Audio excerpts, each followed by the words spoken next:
Ladies and gentlemen, let's get ready to crumble!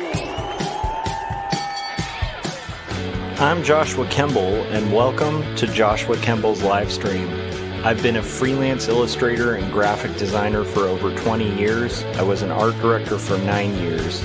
And when I'm not art directing and working on illustrations and graphic designs, I'm working on comic books and graphic novels, and that's usually what I do during my streams. And while conversations can go all over the place on this stream, from spicy and entertaining to goofy and silly, one thing stays consistent throughout every stream. I'll always be working on art.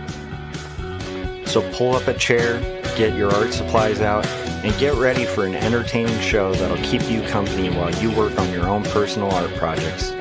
This is Joshua Kemble's Art Stream.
Hopefully this is better. Let's find out. That's bizarre. Let me see if I can get...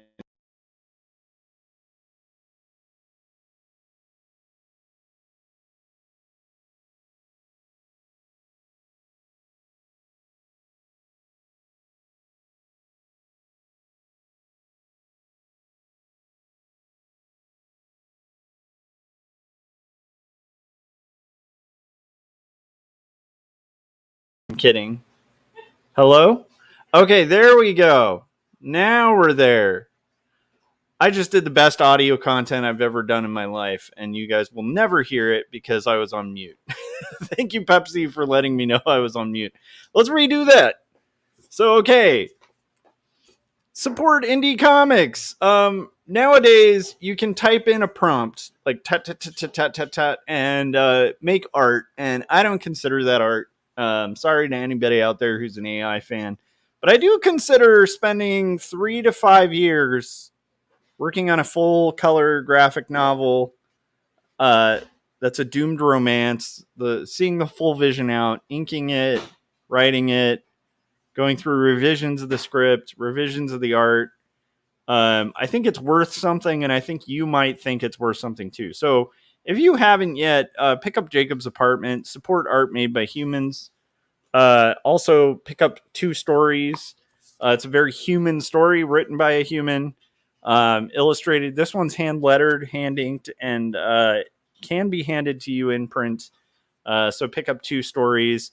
This is an indie comic that I spent, half a decade on. That talks about faith and mental illness and tries to destigmatize hard conversations. It's very confessional, awkward to write. Hopefully moving story that you guys should check out. So speaking of art made by humans, you should also check out my music, which is another thing that people are starting to just do with AI, where they'll just type in a prompt and it writes a song for you. I write these songs myself. I play all the parts, the guitar, the bass. I do cheat a little bit with a drum machine because I do not play drums well. Um, but other than that, like I do all the parts, like all the vocals, the bass, the guitars, the layering, the mixing, the recording. And then that you can check out. It's called "They Don't Care About the Born," my latest album, and I'm probably going to be. Pepsi Cola said, "What a futuristic dystopian statement! Support art by humans." Yet I agree. Yes, you need to support it. That's what it comes down to. Otherwise, art made by humans might die. And then you're going to have CEOs typing prompts and thinking they're artists, and typing prompts and thinking they're musicians. And again, maybe they are. I guess maybe people could make the argument they are. I don't think they are. But anyhow, point being, prove cynics wrong and support indie art. That being said, what we're going to be working on today is page 107 of Not Death But Love, The Strange Supernatural Story of Elizabeth Barrett Browning. You'll remember from a couple streams back, we did the roughs and the thumbnails for said thing. And basically what we're going to be doing now is basically taking the line art and then adding adding like grayscale tones and stuff like that to it. Not even really grayscale tones, just like one tone of value to the final page of page 107. And then I'm planning on probably on and off streaming a lot today. So my goal today is to finish the shading and the colors for this, and then I'm going to clean this guy back here, this fish tank, with my wife, which is a hour or two of work. And then I'll probably get back to working on the next page because I got a deadline on this thing. So anyhow, so let's get into it. Another thing I'm going to be doing is sharing some new music. I have a new track that I recorded. So now for the unreleased, unmastered tracks, I'm at about 5, which is kind of unbelievable and bizarre, but that's where I'm at. And I've recorded a little bit of track 6. I'm starting to write a song for that. What I've been doing to like write music too. You know what? While I'm talking, why don't we work? That's a good idea. So okay, what I'm going to do right now is basically shade. Make a layer called shading, and we're going to work on shading this page. Let's shade this sucker. Also, I have my rough that we worked on stream right here.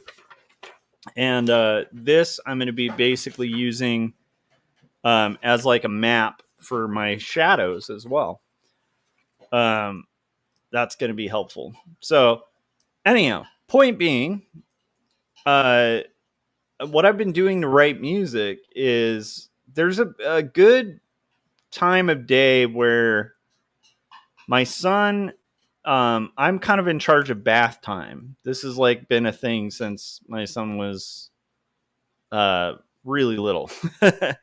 Generally, I mean, every once in a while, like if there's an art casters night, my wife will do the bath time and stuff. But in general, I'm like setting up the bath, making sure the kid like washes himself and all that fun stuff. But there is a tiny little window within that where my son is in the bath and I am able to work on something. But generally, usually it's pretty frustrating to try to work on art at that point because it's like you have to kind of be back and forth. But what I can do is track real quick little bits of songs. And so that's kind of what I've been doing. Is like, I'll write like the beginning of a verse of a song and just track it without any idea of where the chorus is going to go or anything like that. I'll just kind of play all the parts on it. And then I'll go, make sure my kid like soaped up and did his like washed his hair or whatever, and then I'll run back and kind of like maybe track the bass line, and then that's it. That's my music time for the day. It's been working pretty well. So overall, it'll be like maybe 10 to 15, maybe 20 minutes. And that's been working okay. Like to the point where I now have 5 songs completed, and I'll probably have like a 6th song. And something that I kind of want to talk about while I'm shading this page is like, do any of you guys, I'm curious what you guys think about this. I feel like AI is a topic that's just going to get beaten to death by artists because it's such a strange world we live in. But what I talk about though, why are they bringing back the Neverending Story, a perfect movie? Oh, are they redoing Neverending Story? Okay, now I'm depressed about humanity. My wife was saying you should talk about them redoing Neverending Story. I heard something about them rebooting Aliens too, which I'm like, why would you remake the first movie? That's a perfect movie. That's like the dumbness of when. Do you guys remember when they remade Psycho? And I was like, what are you thinking? Like, why remake Psycho? That's the stupidest thing I've ever heard of in my life. But also, what I was going to talk about, I guess, what's on my mind right now is, I was on Christopher Runciman's stream on Monday, and we were chatting about like kind of why we make art, and one of the things that kind of goes unsaid sometimes when it comes to artists, like a lot of our YouTube content, at least when I started on YouTube, it was, I guess I have to back up a little bit before YouTube. So my friend Kevin Cross and I were young, in our late 20s, early 30s, and had been working in the illustration field for quite a few years. And we were frustrated with the fact that there was really no like resources for illustrators that would talk about like the ins and outs of illustration. So like it was a really, and you got to back up like to the beginning of podcasts. Like podcasts were a brand new thing at this point. And we were talking about how we listen to podcasts all the time while we're working because we were both freelancers. And so like one of the downsides of freelance, right, is you're at home all the time, just like, pretty much like not talking to people. Like you don't have the cooler conversation, with coworkers where you talk about the weather, or with coworkers where you talk about your job and go like, hey, what do I do to do this thing? Like there was nobody to talk to. And so we thought, hey, you know what we'll do is like we'll start a podcast. We called it Big Illustration Party Time. And we talked specifically about trying to demystify and also solve issues for illustrators. So the idea was like to create a podcast specifically for illustrators.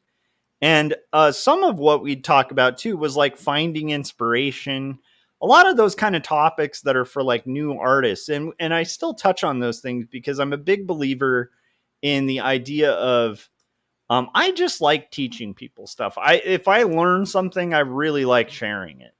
It's just the way I've been for most of my life. I overshare. I've done that for most of my life. And so it just kind of makes sense. If I like learn something cool, I want to share it. Like I'm excited about it. But one of the things that can get lost in that kind of like talking to beginning artists or artists who are struggling to find inspiration or whatever is the fact that like some artists, and I would include myself in this, are just gonna kind of do this stuff.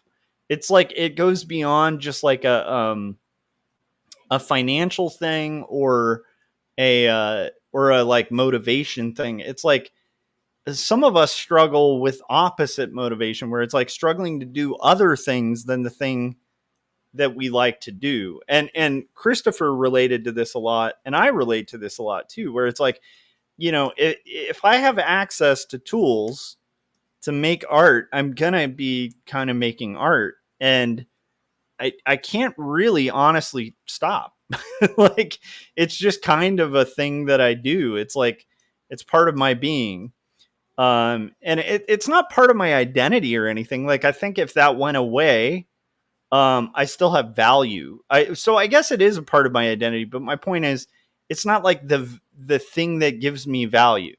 Like, I've gotten over that. When I was younger, I used to think that was the thing that gave me value. But even then, even still, I'm just gonna kind of do this stuff. And so when it comes to talks of AI and things like that, um, I guess the problem with AI to me isn't even so much there's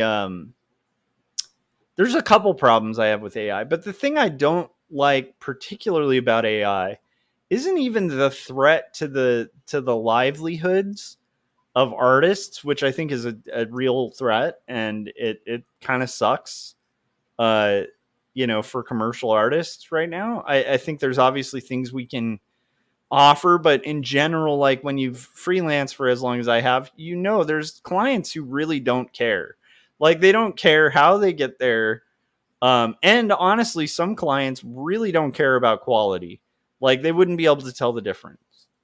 And I watched a video by Rick Beto recently too, where he's a music blogger, or vlogger, I guess, and does a lot of deconstruction and stuff about guitar and things like that. I guess he taught guitar for a really long time, and he'll break down like the production of songs and stuff like that. And he was talking about that with music too, where it's like there's gonna come a point, it might have even started, right, where people will not be able to tell. Like, the average consumer is going to be like, this is a banging song. I don't care how it was made, right? I don't care that it's a heartless, machine that basically built this song. I like this song, right? And if you like the song and you feel like there's soul to it or meaning, you're kind of intuiting meaning to a machine that really wasn't there. But again, if it's eliciting those feelings, it's going to become a popular thing. And I guess my point is, the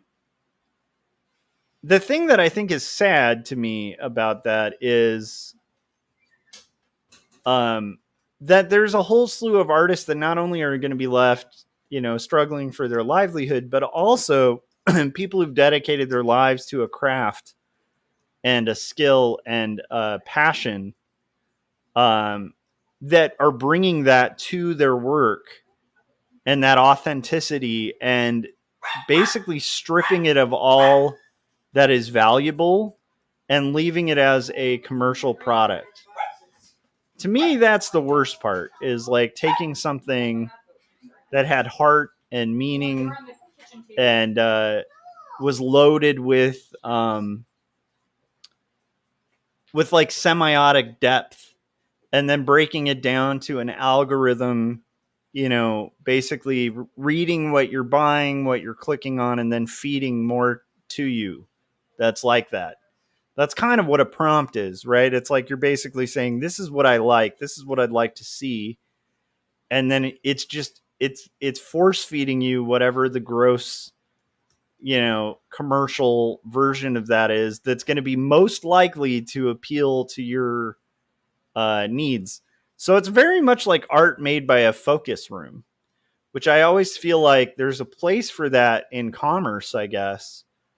But I just don't know if that's the best way to make art. And I felt that way for a long time. And the sad part is, those of us who this is our love, like this is the things, for me, my whole life has basically been composed of two major interests, right? One is, comics and art, and the other, is music. And it's like, those are my two things. Those are the two things that when I do them, I feel whole. And the idea that that's kind of being replaced, and not only that, but like that people don't really care about the I mean, I've known this for a while, but the thought that people don't care about the quality or the semiotic meaning of the thing, they just want the kick, they want the hit, like a line of cocaine or something. They don't care where the feeling's coming from, right? Like they That's harsh. well, but I mean, it's my wife said that's harsh, but it's kind of true, right? Like if you think about it, like a drug user is um simulating authentic things that are good, right? A drug wouldn't be that appealing if it wasn't kind of touching on something beautiful or profound that could be real, but it's kind of simulating it.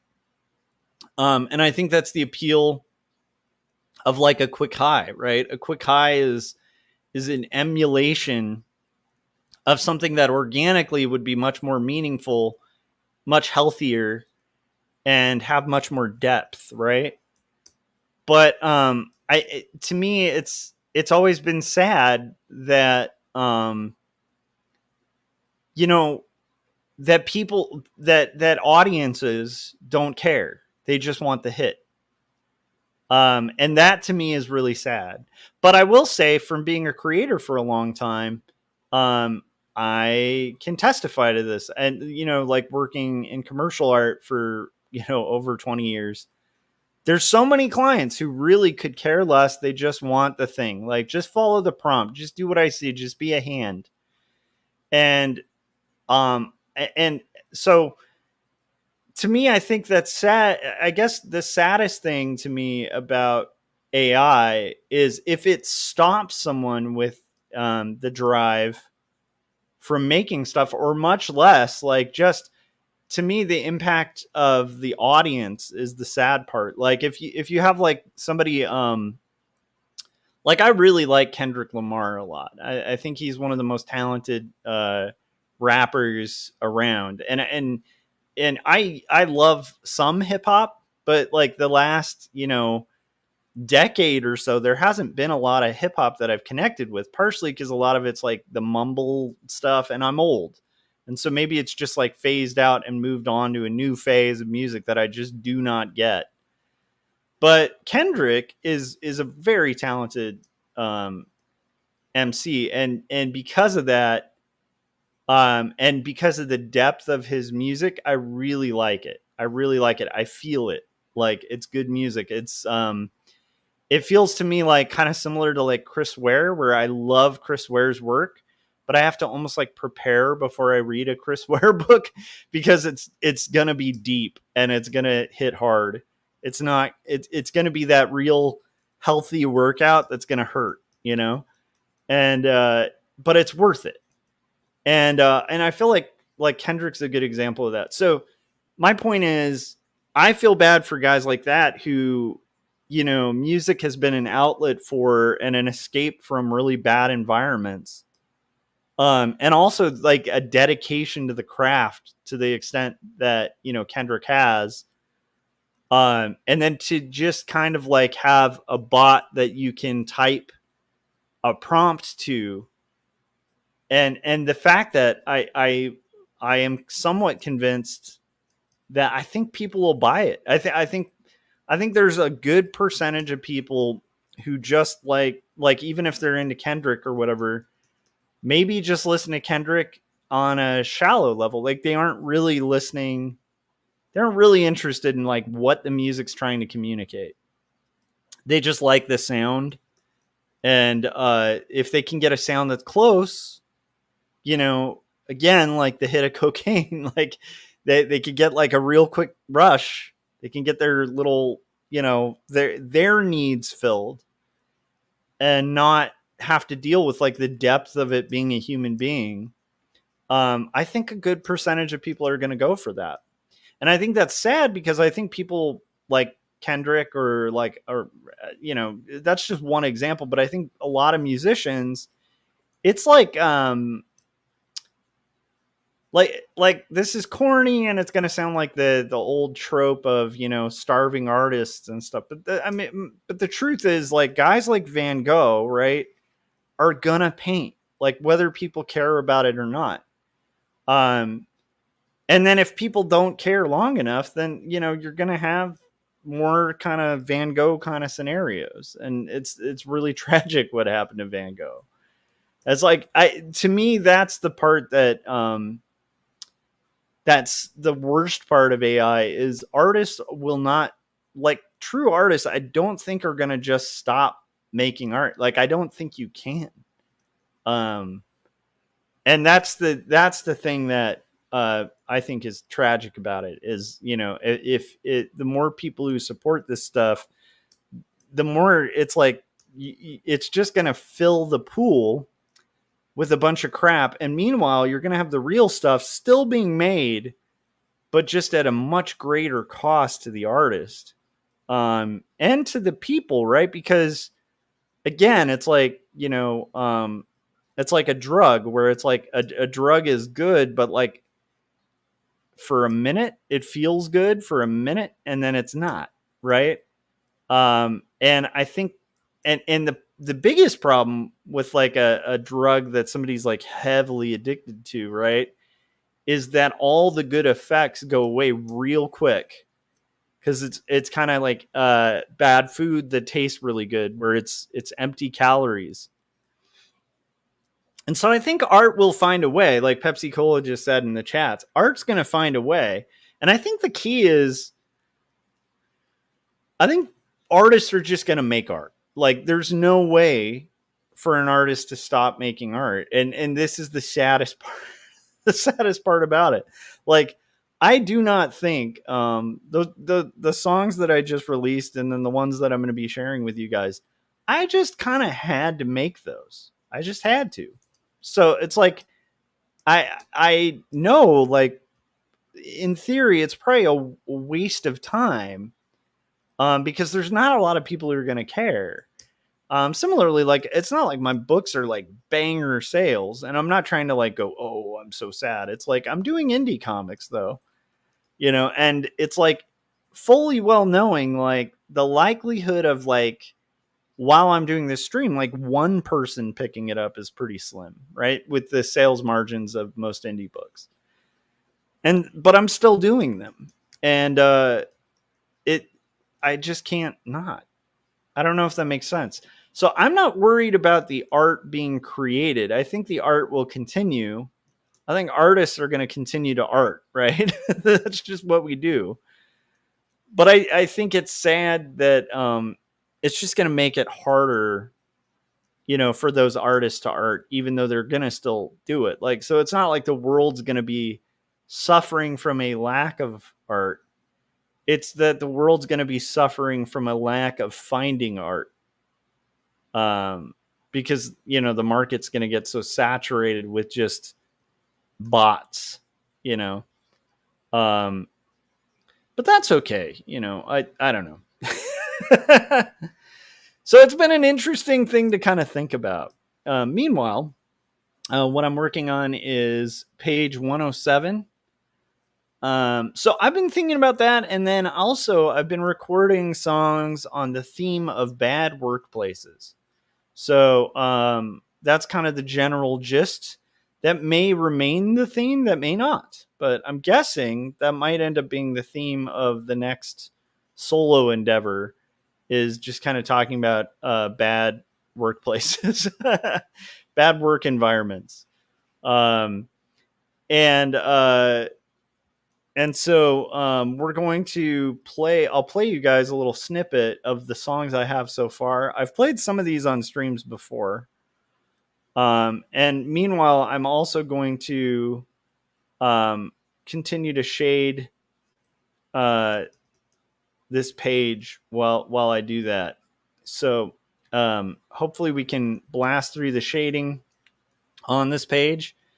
And then from there, hopefully maybe get into color. But I definitely know on this stream, actually looking at the time, what I'm probably going to do is shade, eat some food, break afterwards, after I've shaded the whole page, eat lunch. And then we'll kind of move from there. Real quick, before I play any trailers, any sneak peeks of my music that hasn't been mastered, yet. Like it's like 5 songs so far, so it's kind of in the demo stage. I'll be right back. Pepsi said, I find Google searches themselves have fallen into the scarcity of quality issue. Searches are overwhelmed by bad data and information and ads and outdated information for pages. Yeah, true. And it muddies the tool, right? It like muddies the water.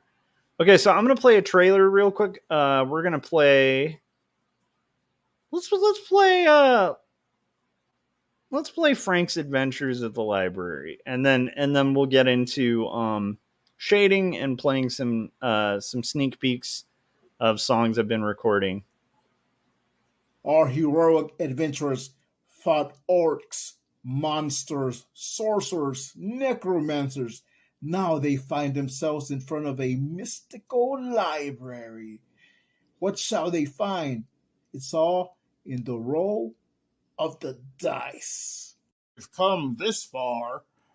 There's great power behind this door. I can feel it. We just have to get past it. This door is no match for my axe. I shall chop it down. You always want to use brute strength. Why don't you try knocking? We'll try it your way. You may enter. The library is open to all those who seek knowledge. Feel free to look through our tomes. Maybe you'll find the answers you seek. I sense great power here, and it's behind those shelves. Indeed, there are powerful items hidden behind these shelves, but you can only get there through the enchanted words. Do you have those words? I believe I do. Tremble before the Cremble. There is great power. Look at that glove. Must be so powerful. That is not where I sense this power. I must get closer. I found them. I found these sacred manuscripts written by Joshua Kemble. Behold, I now possess 2 stories and Jacob's apartment. Please tell us more about 2 stories and Jacob's apartment, and who is Joshua Kemble? Xeric Award-winning cartoonist Joshua Kemble is a freelance artist, graphic designer, and author. 2 Stories is a confessional graphic memoir that grapples with questions of faith, mental illness, depravity, and ultimately redemption in a fallen world. Jacob's Apartment is a coming-of-age graphic novel in the vein of Ghost Road and Fun Home. It weaves together the threads of spiritual faith, identity, purpose, love, and loss to create an engrossing world in which waking and sleeping dreams collide. You have made your choice. The passage is now closed. Wait, can I get that glove? No. Oh. All right, let's go. All right, so here we go. I'm gonna just continue to do this shading. There's a couple things I want to talk about before I play more trailer music. So like I think, and this is me just thinking out loud while we're working on art together, right? So feel free to chime in the chats as well. Again, this is just what I do on my channel. I just kind of think out loud while I'm working and hang out. It's like a little bullpen kind of experience. But anyhow, so I kind of like, I think that making art is kind of an act of faith, right? Where it's like you kind of have no idea what's going to happen with it. And I've definitely been doing this professionally for a number of years. And you really can't predict like what's going to hit. Like you can do all the research in the world. A lot of my early career, I'd say, is attributed to just kind of like a luck scenario where I put in hard work, but I applied for this grant at the time called the Zarek grant, and then I got it somehow. And I don't know how. I don't know how I got it, because I look back on the thing I got it for, and it was pretty good for like a first comic. But I've seen the quality of Zarek art, and I don't know how it was grouped among these like amazing artists that have received the same grant. And in even submitting for it, there's just kind of this act of faith of like, and maybe some of it's delusion that like these things will take off and that readers will find it. It's like it's the old thing with Field of Dreams. I don't know if you guys remember that book or that movie, but it's like the movie's gist was like this guy builds a baseball field. Everybody thinks he's crazy. And he keeps hearing, if you build it, they will come. And the whole thing's kind of an analogy to like dreamers and what you kind of have to do creative work. You are always going to be kind of having that moment of needing to feel like someone will, find this and someone will care, and then you'll make the work. With that odd hope that someday somebody's going to find this. Someday somebody's going to see this. And you put in the work to make it good for that reason, right? Where you're like, I want to make this as good as possible for that someone who might find it. But that's always been kind of the game of art. And this notion that you're going to write a book and it's going to take off, or you're going to be in a band and it's going to explode and become your living, is so like slim. Like the odds of that actually happening are really, really finite, even if you make like really quality stuff. So there's kind of this act of faith of making art in the first place, where it's like faith in people, because you're trusting that people will be discerning and care about quality. And then you're also trusting that you're making something decent. And you're just kind of trusting that if you build it right, they're going to come. And I think that's just sort of this innate thing you almost have to be making this stuff. Because I don't think a lot of people are making a tree to fall in the forest. Like even Van Gogh, who's always used as an example of somebody making art for art's sake, was trying to get people to check out his work in his lifetime. He was exhibiting. He was trying to get, art communes put together and stuff. And it just wasn't taking. But he kept having the delusion for a while, at least, that people would take to it. So I think that's like a necessary element of making art, and probably other things than just art, right? I think life in general is kind of an act of faith. Like you do so many things. Yeah. Just clean the carpet rug outside. My wife just cleaned the carpet outside. The rug, and it's like it's this giant rug that's in our living room, and so that means she was outside like power washing that thing. So yeah, so I feel like a lot of life. You got dibs on the shower. So a lot of life, I think, is the act of faith that certain things are going to be happening, whether they do or not, right? Like you get out of bed, and the act of getting out of bed, right, is an act of faith in the fact that like there might be something worth getting out of bed for, right? You go to work with the faith that your employer is going to pay you, that you're able to do your job. You get in a car with the act of faith that hopefully other people driving are going to behave okay, and that the vehicle was built okay, and that it's not just going to explode on you, right?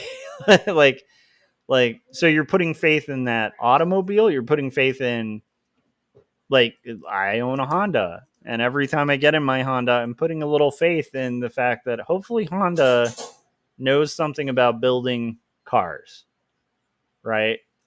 Because if they don't, like, that again, if my faith is wrong on that, like, I could be screwed, like. um so anyhow, my point is, I think that um inevitably, Picturing the Looney Tunes version of you in a car, and the car just sort of falls apart, and you're still sort of in the car, floating in air. Maya was saying she was thinking of a Looney Tunes version of me getting in the car, and like it just falls apart, but I'm still kind of floating in the air, like doing the car thing while the car is just completely collapsed. I can see that. Yeah, so like my point is, whether it's bad faith or not, like I've had faith in art for a long time and in music, and I don't think that's going to change. Like, I think I'm always going to be doing acts of faith with those things. But it's like, it highlights to me the importance of a lot of things I've been thinking about recently. And these are not like profound things. So I'm not pretending that I'm like some genius guy who's coming, to these conclusions or whatever. But it's like, I've been thinking about, punk rock and the importance of punk rock. And like, if you ever listen to the Ramones, right? You can learn a Ramones song probably within a week of learning guitar. Like, they're not complicated. They're not hard to play songs, right? And you could probably like mimic the sound of it too. Like, you could mimic, the Ramones voices and stuff. It's not, they don't sound like hard to do, right? It's not technically the most proficient thing on the planet. And if somebody wants to debate that, I don't even think most Ramones fans would debate that. Like, they even kind of made their aesthetic about like using the same chords to write like a million songs, right? But the thing is, like, there's something about the Ramones that's just great. And it's not technical proficiency, right? It's not, it's that beauty of some and most punk rock. Not that, like, there's some musicians in the punk scene that are just incredible, like, and it would be hard to learn covers of, right? But in general, a lot of punk rock, it's not about like the technical proficiency. It's not about the popularity, right? Because it's always been like a weird subgenre where, it's just, it's not the hairband thing. It's not like the 80s. Like, it's not the cocaine. It's not we play rad riffs that you can party to. And, although there's some, that play rad riffs that you can party to, but it's there's something more to it. And it's about kind of expression and authenticity. And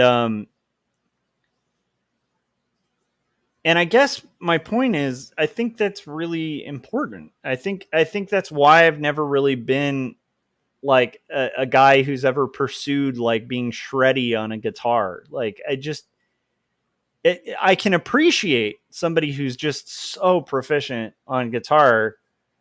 What is that band? There's a band that's out now called like Polyphora or something. And they're like,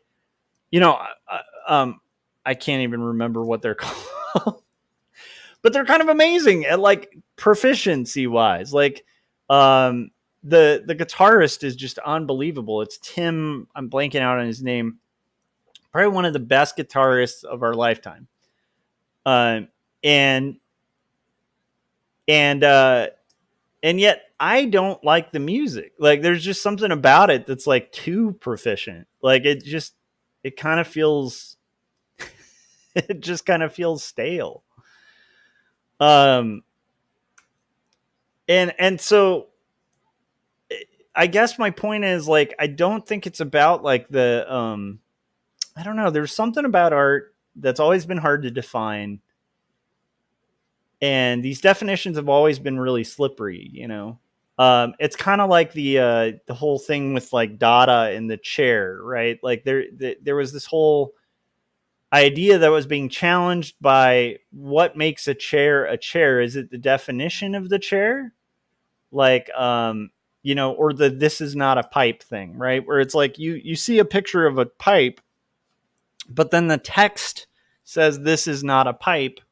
What is it? Is it the text? Is the text true? Is the text representing a representation of the real thing? Is the image? These like old conversations are going to become really important, I'm thinking, with the advent of AI, because it's going to start challenging all of our definitions. And so this kind of thing that used to be like a practice of like weird, smarmy, you know, art critics and stuff is going to be a real challenge. And it kind of reminds me of like, you know, the things that AI brings to cars, like, you know, ethics problems that were just kind of practiced by like weird, you know, people who read philosophy books, a lot of them who are very happy with themselves, like, and working in academia, with no like real practical application to anything that they were working on. And I'm saying this as a person who's a huge fan of philosophy, and also I've dedicated my life to doing a lot of things that are kind of smarmy things that no one has any interest in and there's no money in. So I'm not knocking philosophy and psychology, but now we have an area where the trolley problem, which is like one of the, you know, it's like first philosophy class or your first ethics class, they'll give you like the trolley problem. And now, you know, with self-driving cars, like the trolley problem itself is not just in this vague area of like, I wonder where your framework is for ethics. Like, it's not in this like abstract, like, you know, let's think about ideas and kind of come up with like what exact definitions are. It's not quite this abstraction. It's not left in the smarmy, you know, world of just academia. It's like it's in the real world now. And I think this is how these things have always worked. Like, I feel like philosophy always kind of branches out into real world heavy implications, but it's just so like unapproachable for a lot of people that, you know, people will not quite make that connection, but that connection is becoming really obvious, right? Because if you're programming a car, the car has to know, like, to self-drive, the car has to know how to navigate trolley problems. And so it's going to have to like know how to, what do you do in a situation where a car cuts you off, and if you go right, you know, you're going to run over a single person, and if you go left, you're going to explode a school bus. You know, it's like it's the trolley problem made real, right? And it's gonna be interesting to see how that plays out. But more than that, like, now we're getting into realms of art and music where there's been this age-old debate. Is it about talent? Is it just a craft? Is it just a trade? Or is there something more to art than just like commerce? And now we're really going to get to the bottom of that, or actually have to start really navigating that. And again, it's sad because much like the trolley problem, there's no right answer. Like, the trolley problem has always been an interesting ethical conversation, because it's like there really has never been like it's not like a scientific question that can be solved by observation, where you're like, oh well, clearly, or it's not like a mathematical equation where you can go, well, clearly, the math is wrong here, so that doesn't work. It's more of like a finding your personal framework kind of thing. And now we're getting into interesting things like conversations of beauty. What is beauty? What defines beauty? Is there such a thing as subjective beauty? Could, like, this is an old question that's been about art, where it's like, could I like walk down the street and be looking at the sidewalk? I've had moments like this in my life, especially, when you're a visual artist or a visual type person. It's like you look at cool things. I think a lot of why like visual artists I know like going to Disneyland isn't so much the rides, right? It's more just like the appreciating all the craftsmanship that went behind all the little details in the park, right? But anyhow, I've had times where I've been walking in like a city and I look down at the sidewalk and there is a slab of sidewalk that looks like the coolest abstract painting I've ever seen in my life. Right? And this is an old conversation that, happened in academia and art classes and stuff like that, where it's like, what is art kind of, which for guys who've been doing art long enough, like that conversation gets old fast, because again, you realize like it's not like I'm going to go, aha, I've defined it, and now I'm going to retire because I'm the one guy in history who's been able to successfully define what art is. It's like, no. Nobody, like, for centuries, like, nobody's ever had a real clear definition of art. And so it's almost like the nihilistic problem, right? Where it's like nihilism in philosophy, where when you're talking to a nihilist, it can go only so far, right? Until it has practical, like, there's not a lot of practical things you can get out of nihilism. It's just nihilism is like, well, there's no point. Okay, cool. Why are we having this conversation? Like it's hard to move beyond just kind of like a dead end. And that's why a lot of people avoid that. What is art?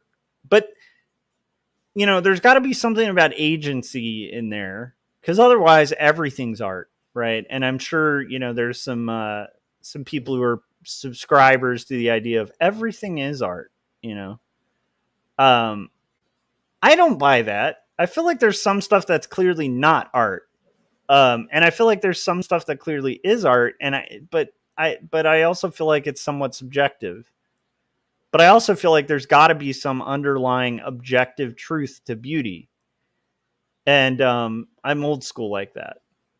But I think that this is going to be a really important conversation. I think I've talked about this a little bit before, but it's like we're going to have conversations about the sublime and about beauty and about meaning and about intention and about deeper things than just the materialistic view of what we're making is, because the material thing is going to be automated. It's just going to be automated. So if art is just material, we're screwed,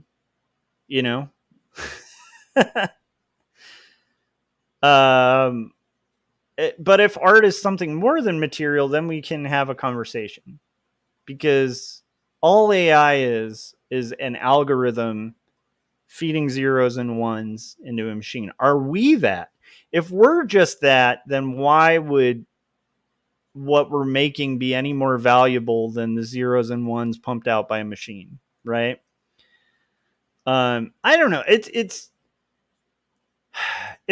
tedious to get into that conversation. This is why I'm like thinking about it out loud, because I'm like, I'm not sure where it goes, and there's got to be somewhere productive that it can go. But I feel like we got to start thinking about it because it's coming,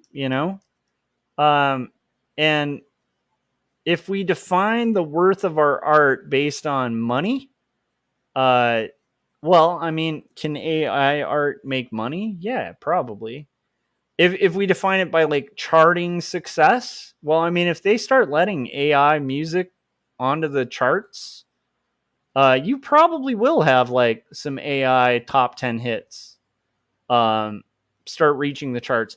And then the nice thing about that for like the corporate companies that have to expend all this money like paying royalties and stuff to artists is they can just have like a room full of sales guys doing all their research, their market research on what trends and like what's hip, what's working, what's going to be the banger for the day. And instead of having to hire a songwriter, they can just have those same guys in marketing just type in prompts, and here's the thing.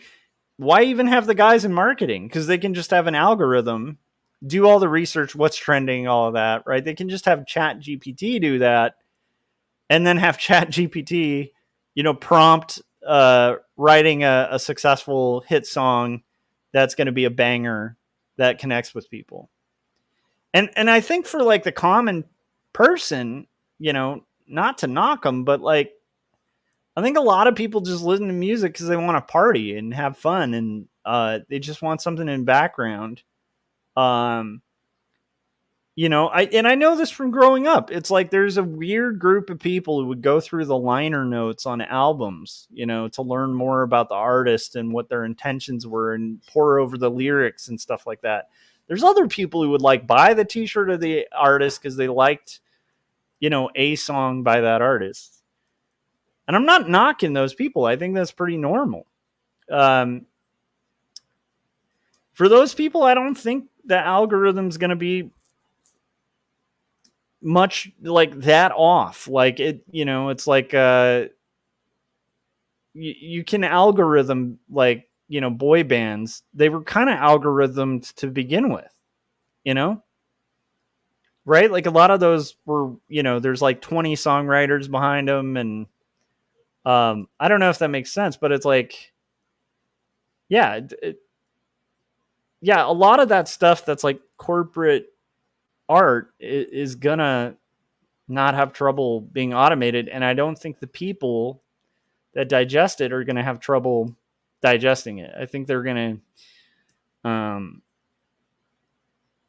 but at what cost, right? And that's the interesting thing is like, does that actually mean that that's at the cost of real music? And then what is real music, or what is real art? It's interesting. I don't know where to go from that. Like philosophically, I don't know. I know that regardless, I don't want this to sound like some doomer thing, because I'm going to make art. Like I'm just going to make art. It's just who I am. And there's no, whether I want to or not, I can't quit you, art. I ain't quitting you. Okay. Anyhow. So, but it's just a weird thing to think about. And it's like, I think that unfortunately, I think we're going to have to, think about it. And again, there's going to have to be more than just thinking about it being done, because, like, unless we start coming up with some actual solutions and like advocating for those things, it's like, why should nobody buy AI art? Right. Because if you're like, well, it's going to put people out of jobs, like, yeah, but are you out there arguing? Have you been out there advocating against self-checkout? Right. If you're an artist who's been like advocating on it, on the AI thing, just on behalf of the industry, were you out there advocating for all the auto mechanics when their process was being automated? Were you out there advocating for the people who make brushes while that process of brushes, that, the ferrule being attached to the hairs on the brush got automated? So there's got to be an argument that's a little further than just automation, right? Because automation is just kind of the nature of people. Like people will find simpler solutions to work, right? They're going to find self-checkout lines. They're going to kind of automate all this stuff. And here's the thing. All the art stuff that's work is probably automatable. So that's why I'm like, I mean, don't get me wrong. I'm still doing freelance art and stuff, and I can offer something to a client that AI can't currently. But I don't know how long that lasts. And the question is that what this thing's about? Is this thing about work? Has this thing always been about work? That's kind of the question that I'm grappling with. And while I'm grappling with that, we have finished shading 3 panels of 9. And I'm going to go ahead and put on a trailer. And then we'll finish up this page, hopefully. And then I'll play some songs that are anti-work songs. Because why not? Who likes work? Okay. Actually, I think a lot of people like their jobs. I like my current job, actually. It's pretty awesome. Okay, here is the trailer for Jacob's Apartment, made by humans.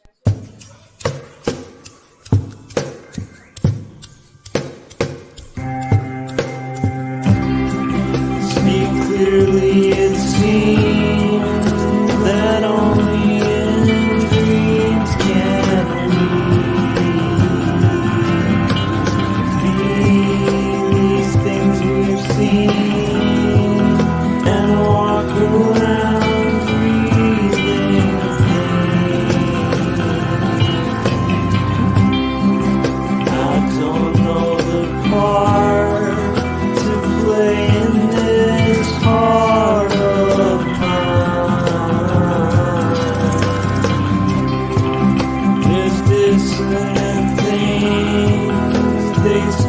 At the seams.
All right, I'm back.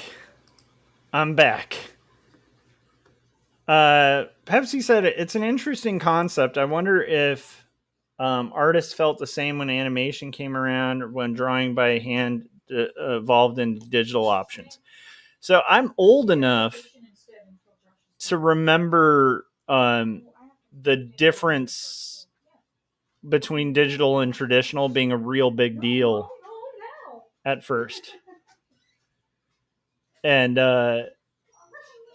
it was interesting because, like, I remember, I think when I was going to art school was like when they had just, at least at my school, just introduced digital as an option. And so most of my art classes were traditional. And then we had one class that was called production art that kind of went over, oh man, it wasn't even InDesign. I'm blanking out on the program before that. It was like whatever predated InDesign, and then it taught us a little bit about Illustrator, Photoshop, all of that in one semester in one class. Whereas now I think a lot of illustration programs will have like a Photoshop class, a Illustrator class, a After Effects class. But it was just kind of an overview of like all digital stuff. And it was relatively new at the time. So it was like there were a lot of people up in arms, like freaking out about it. But then again, there weren't a lot of people quite as freaked out. And I think part of it is because like when you really think about it, the process is about the same. It's not much different. Generally, if you can do well at traditional art, you're going to do great at digital art. And a lot of digital artists that I think are making like mediocre work wouldn't be able to paint for the life of them or ink for the life of them and can only do digital. And I think generally, if you're in that scenario, like you probably aren't making like great digital work. And I mean, people could argue that I'm not making great work, so I don't know. This is just my opinions, right? But I think that the direct threat of AI is not like similar to, I get, you know what I would say? It's probably more similar to how photographers felt, around that time, because I think it's way more similar to that, because basically photographers, were had a kind of a gig for a while, and then or like I guess the other comparable one would be like maybe early illustrators, because there was a point in like the 50s and 60s and in the late 40s, right, where illustration was king. Like print had finally caught up to where things could be affordably reproduced pretty well. And if you could illustrate, you could make a living, like just drawing. And eventually cameras got so good, right, that photographers became the big thing, right? And then you have the 80s hit where illustrators kind of find a way by like mimicking photographers, right? So then you have kind of like that style that comes out, of like the Star Wars posters and like the Drew Struzan look, right? Where it's very airbrushed, very photographic, but just spiced up a bit because the photographers just can't make it quite as good as a Drew Struzan, right? But then you see the airbrush artists from the 80s get replaced real quick when Photoshop initially comes out, because Photoshop, now you can take photographs and you can make them ultra real, like beyond real. Like you can really pretty much do what an illustrator could do with a photograph very easily. And so a lot of the illustration work kind of dried up around that time.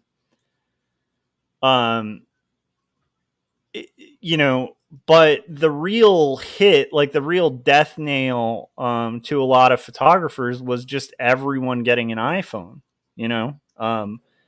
getting access, like the accessibility of a great camera has really dried up and I think hurt a lot of photographers. There's still a lot of professional photographers out there, right? And there's still an art to it.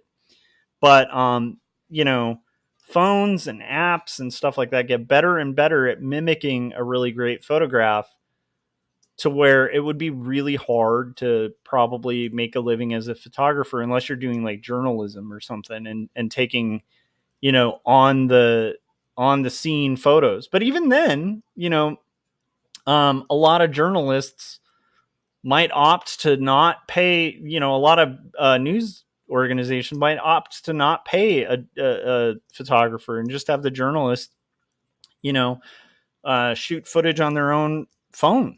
You know, so like even that, I think journalism and photography have dried up a bit. But there's still a place for great photographers, right? And it's just like it really did. I think that field is very oversaturated and hard to make a living at, because more and more people can, you know, fake being a photographer. So yeah, we've definitely had times like this in the past, and anytime there's innovations, there's like a freak out and stuff like that. Or you know what I'd also think of, probably more important than photographers, way more comparable, would be all the letterers, all the foundries, all the places that were making their bread and butter selling like letraset type and custom handmade type and you know, letterpress factories and stuff like that. Like a lot of those just went the way of the dinosaur because, you know, of the advent of fonts, right? Which are basically doing what they did for, you know, hundreds of years, right? For thousands of years, really. And doing it more efficiently and just machined it, you know? So yeah, there's things that work that way. And like, here's the thing. I still to this day, if I see somebody who can expertly hand letter, I think that's still an art, and I think there's an art to it, and I think that it needs to be respected, right? But man, there's not a lot of people out there who can do that anymore, you know? But the question I have isn't so much about like replaceability or anything like that. It's more like outside of a job, right? Like, would I consider somebody who can do beautiful hand lettering an artist over like a font that's beautifully hand lettered? And my response is yes, like my gut response. So the thing I'm trying to get at is why. And the why of that is so important.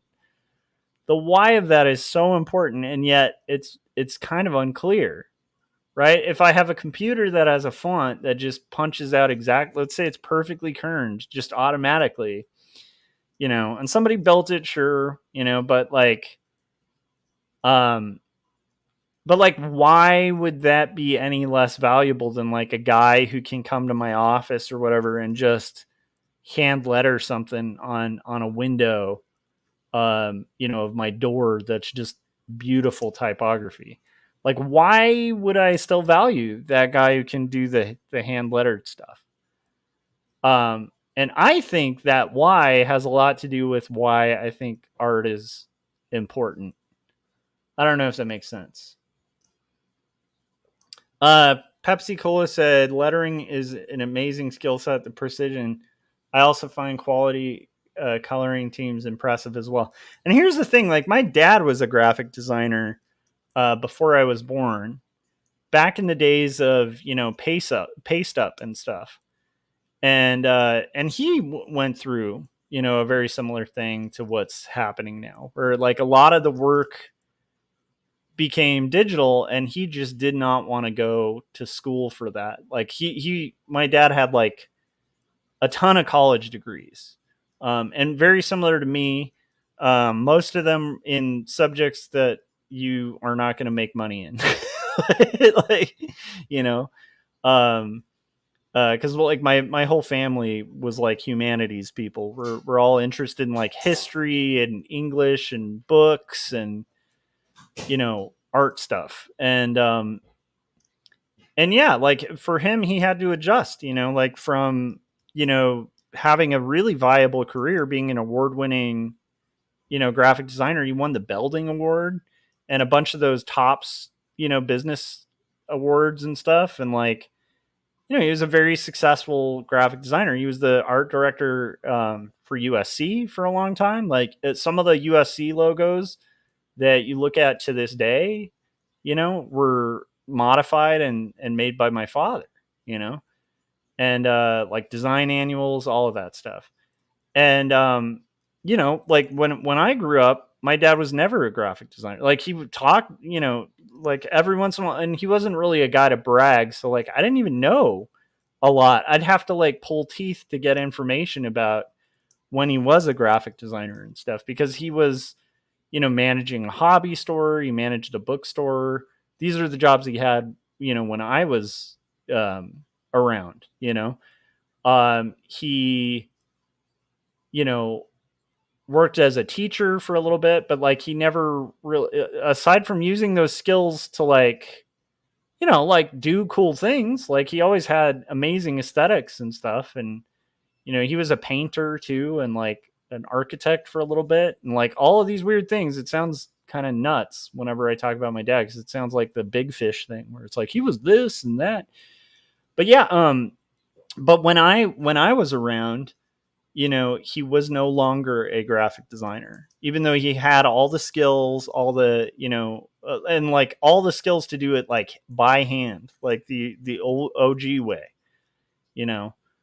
um, to the point where I still have like weird, cool ruling pens and stuff that he had in the garage that were hand lettering tools, and a lot of layout tools that are just have gone the way of the dinosaur, Um,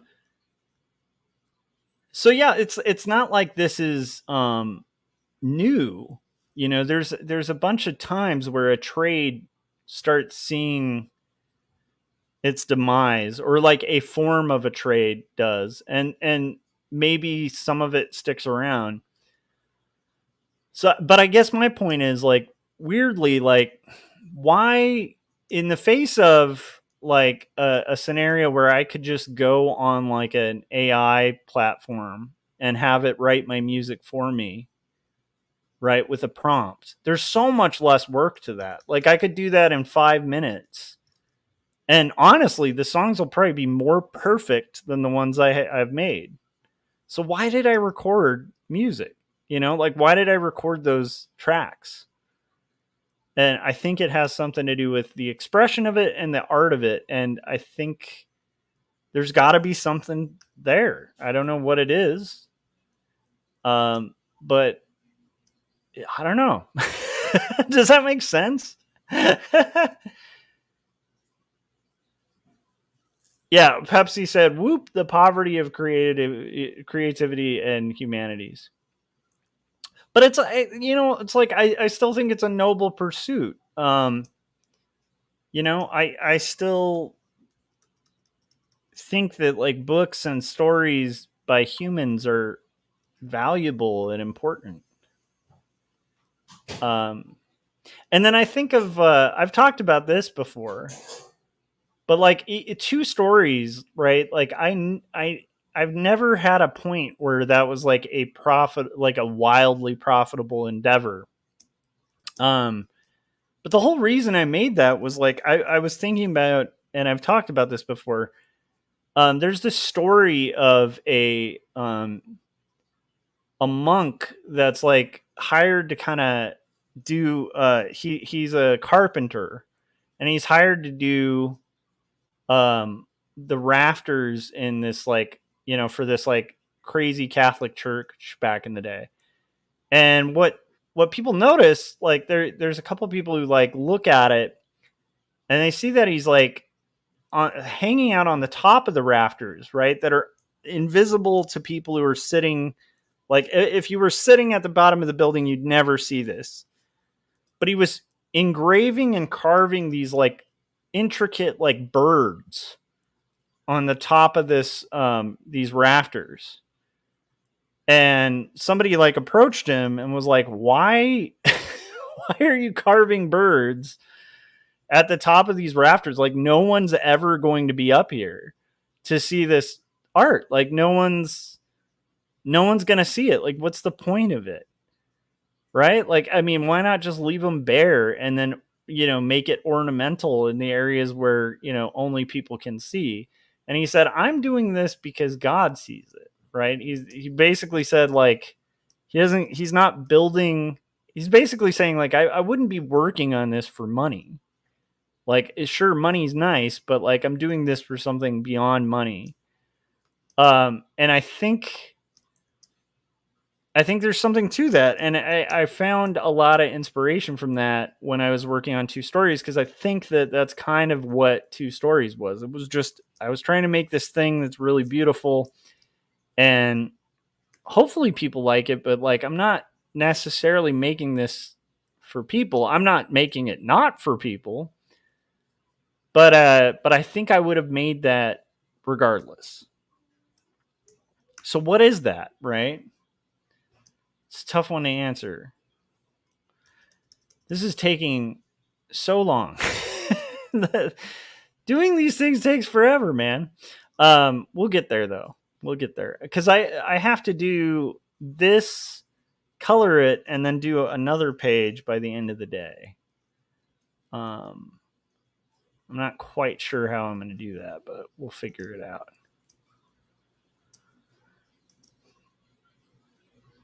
Yeah, Pepsi said, "What feels right rather than profitable always wins for me." Yeah, me too. But I don't know what it's a hard conversation, because I don't know how to not sound just kind of like non-committal with it, And I can understand where that would be frustrating to possibly listen to, because it's like, yeah, I'm not sure what the answer is. I'm not sure what the solution is. I don't know if there is a solution or an answer. And I'm not like losing sleep over it or anything. It's just an interesting conundrum that's kind of come out in the last year or so, yeah,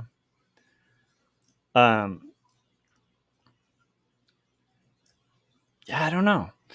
So, okay, we are going to get this shaded, at least this panel.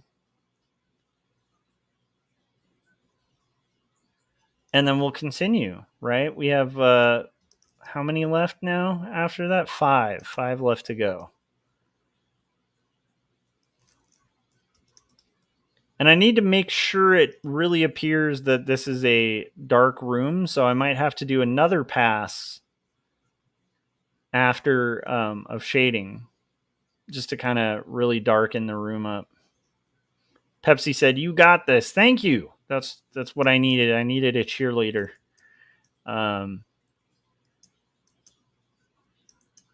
Okay. What was the have you guys ever read Kant? Like, there's this idea in Kant, from what I remember, I think it was Kant, of like, and this is existentialism, right? Like some existentialist ideals and thinking. But the idea was like, hey, we're kind of in a modern era. This was Kant. I'm not saying my own opinion. Although I think Kant was onto something. But it's the gist was in kind of the modern era, definitions of meaning are going to be completely eroded. And what you're left with is the idea that we're all Sisyphus, basically. And then he boils it down expertly in a way I'm not going to be able to, because I'm not a philosopher. But the argument of being like, we're all Sisyphus. We're all basically going to be rolling boulders up a hill, and that boulder is going to roll down, and we're going to roll it again. And we're doing that till we die. Right. And, unlike Sisyphus, we're not doing that eternally. Right. Like in the myth of Sisyphus, but in the real Sisyphusian way, we're all kind of doomed to just roll a boulder up a hill, and it's going to roll back down, and there's no winning or losing. You just kind of are rolling the eternal boulder. That was a Kantian idea. And so Kant basically makes the argument that you have a couple solutions to this, right? One is you kind of invent a religion. That was one of his takes, because he wasn't a religious man. But he was basically saying you choose delusion. You choose to like invent a purpose and stuff. And keep in mind, full disclosure, I do believe in God, and I believe in like a higher ideal. So and it's not like something I think is like, oh, I just chose to delude myself. So I disagree with Kant on this part, but whatever. Still an interesting philosophical argument. So his whole point was, you can either invent like a religion, and that can give you meaning to your boulder rolling that you're doing. Or two, you can off yourself. That was a Kantian idea as well. He was like, that's another solution. And then third is the absurd. And he basically was saying, just stop looking for meaning. Like, those were the three. So the three ideas that Kant came up with. And when he starts this whole conversation, he starts it with, the most important conversation to have in philosophy is suicide, right? Like, why shouldn't people off themselves? Which, by the way, like touches home with me because I wrote a whole book about that, right? But Kant, in trying to address this, like, why should someone choose to exist? Why should they get out of bed? Why should they work? Why should they toil? Like the old Ecclesiastes problem, right? Of why not be a complete nihilist? Was like the whole point of Kant writing about this and wrestling with existential ideas of an existential crisis, which is a crisis of meaning, right? And so, all of this stuff, all of this Kant stuff is stuff that artists really need to start thinking about. Like, we need to start thinking about it. Is it good enough to make art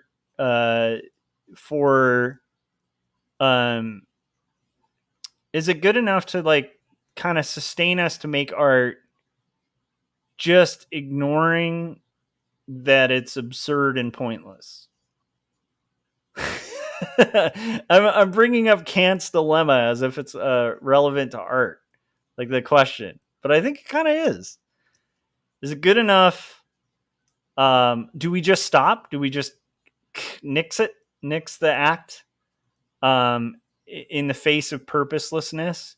Or do we convince ourselves, or do we maybe not even need convincing, that there's something higher to it that's not material, right? And that's basically like, at least in Kant's view, that's like your three options, to kind of I'm trying to think of a good way to put this, but like a good argument, right? A solid argument should be able to stand, and it's going to stand on legs, right? That you build, and some people, would call the argument like a platform. Like in politics, it's called a platform. So a platform is built usually resting on legs, right? And the legs of the platform are usually all of the different points. Like if you're talking about in politics or whatever, it's all the different points that table is resting on, right?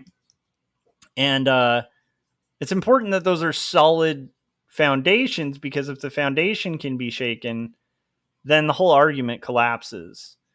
And then you're either going to continue believing out of delusion, if you believe an argument that's standing on no legs, it's either going to be based on delusion or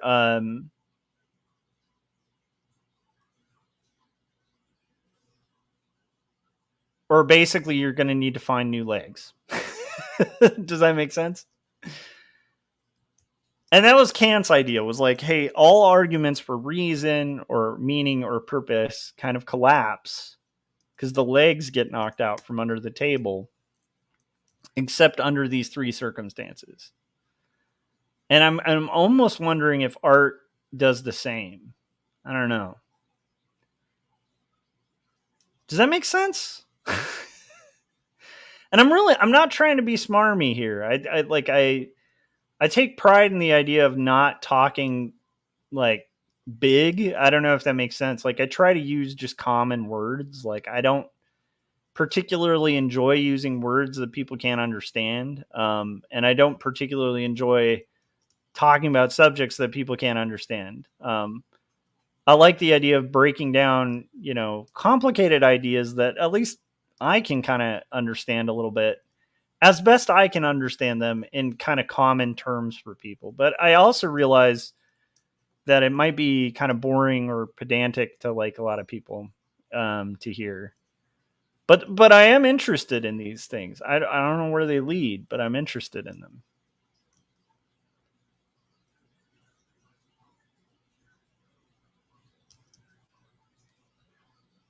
You could also do the old Kant joke, right? Where it's like, hey, let's talk about Kant. I just can't. I can't. I can't. I absolutely can't. Okay, anyhow.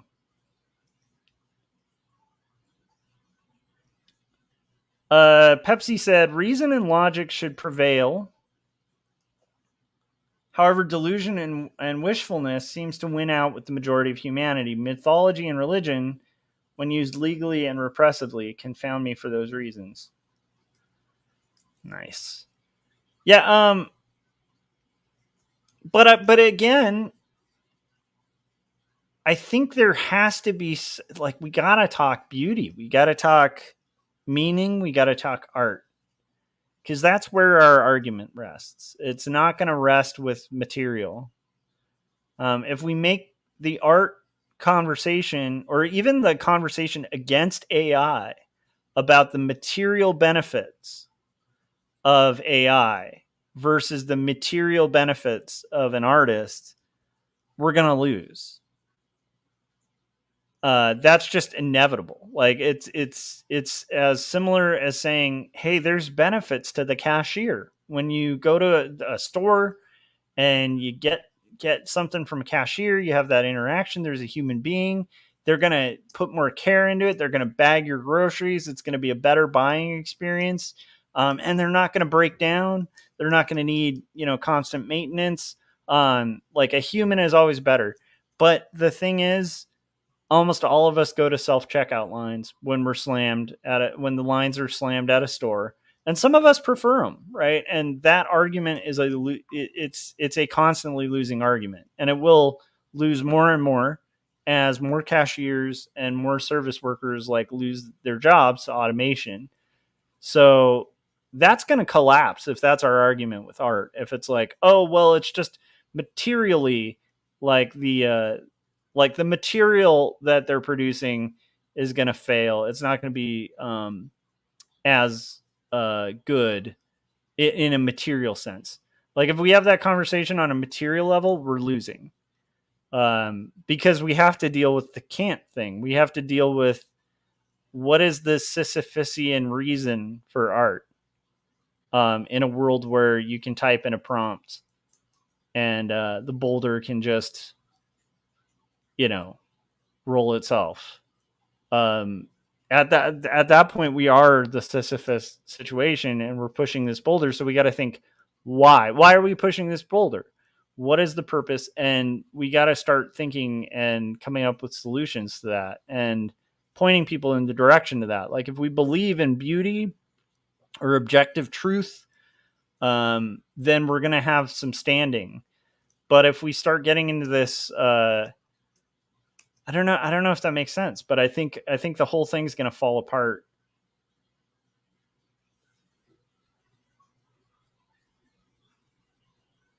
Yeah, Pepsi said the solution would be just more people at cash registers if companies weren't greedy. Yeah, but that's the thing. They are greedy. And the greed is built into the system. It's, it's like, CEOs have fiscal responsibility. I just wrote a song about this. Fiscal responsibility. And so they have to put the financial well-being of the company over the people. It's for publicly owned companies, it's actually law that you do that. Like, you need to have fiscal responsibility. So if you are putting the financial well-being of your company under the professional well-being of your people, you could literally lose your company.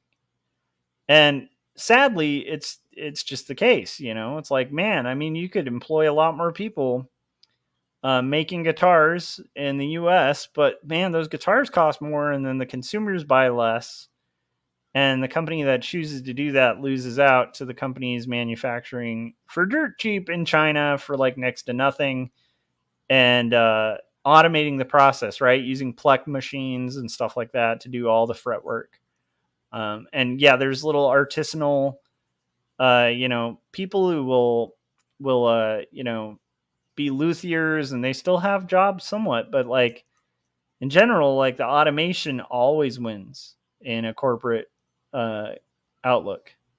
Automation always wins. And so it's a matter of what is the value of what we do? And it's the human element. Yes, 100%.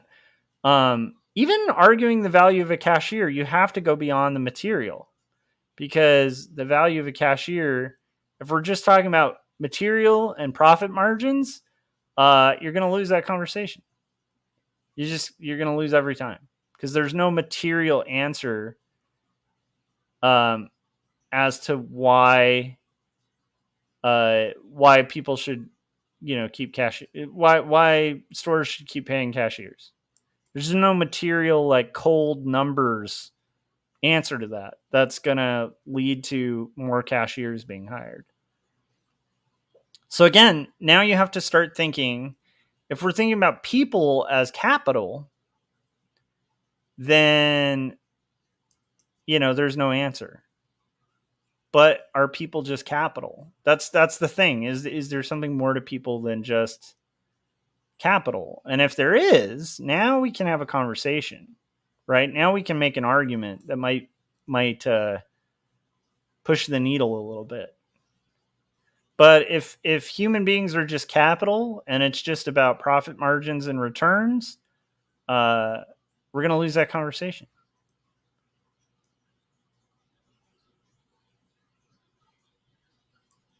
Which is something I've been thinking about, because I've been writing songs about corporate stuff. Corporations, bad workplaces, profit margins, viewing human beings as capital.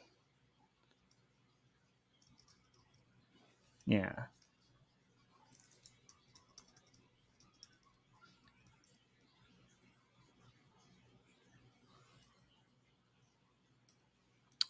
Pepsi says, common people must unite and be the change. The irony of the rich and leaders and kings being the extreme minority compared to the impoverished and repressed majority. 100%.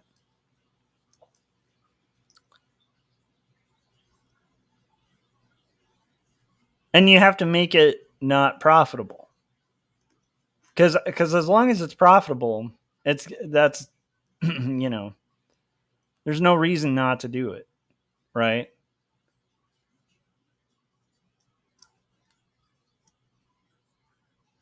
So,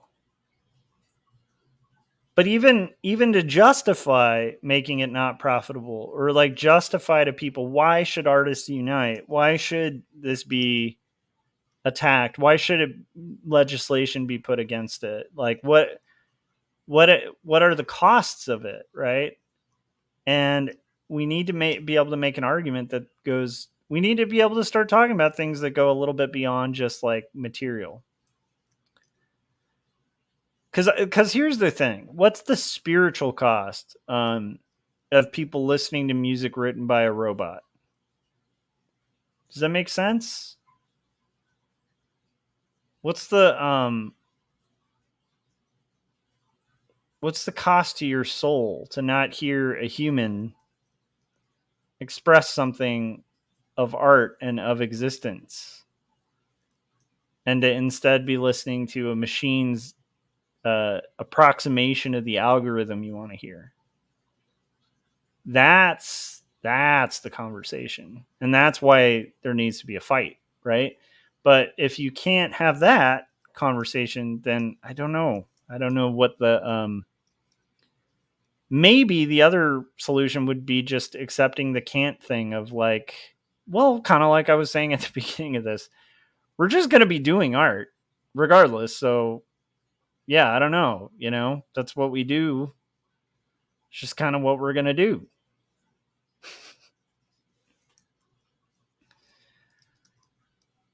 Okay. A really weird long rant there, but hopefully that kind of makes sense, guys. Okay.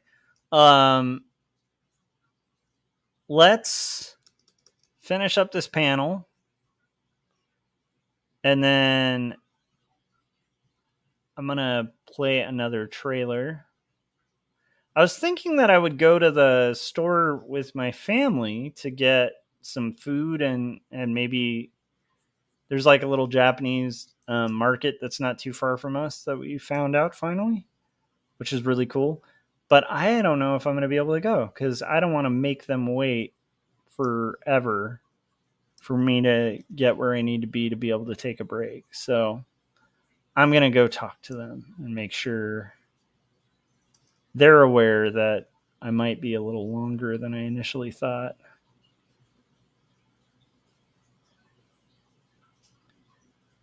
There we go. And then we need to just have this kind of back there. There's a couple.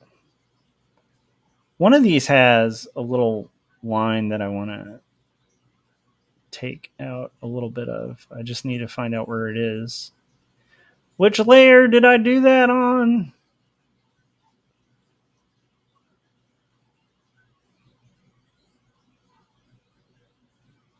But yeah, anyhow, if you guys haven't yet, check out Kant. Read it.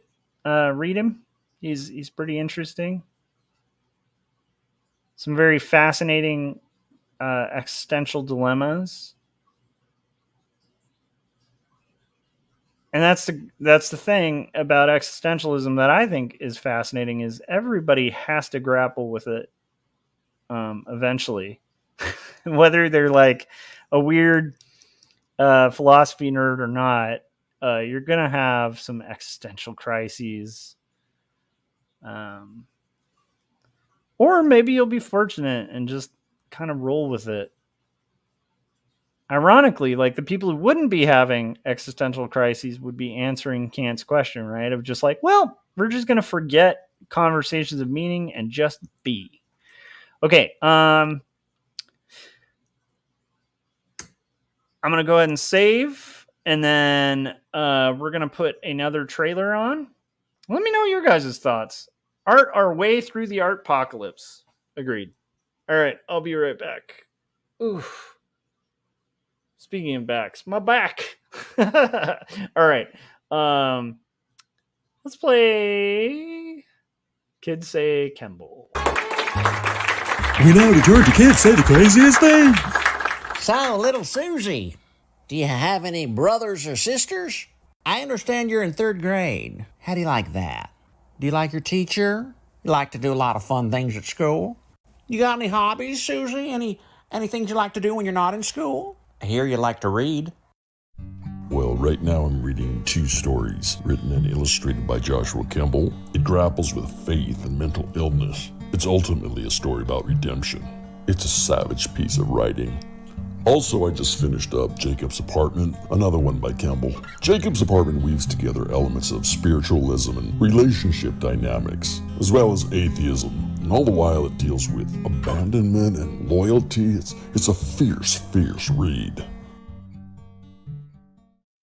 Do you like ponies?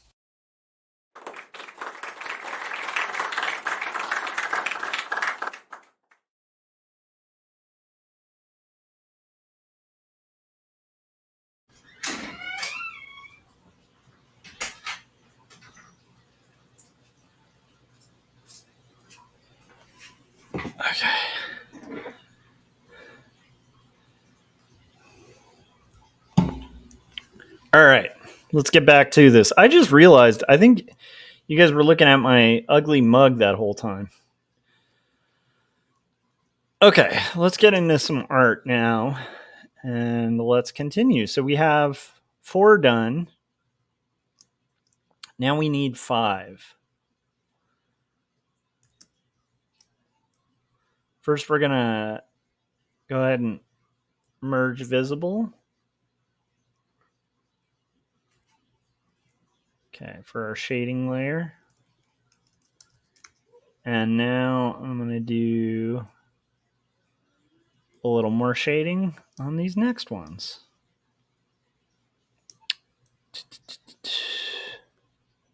I think we might use the shading over again a couple times.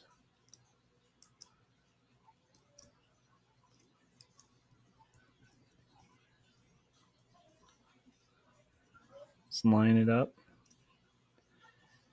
And then similarly, we might use the shading over again here, at least as a base.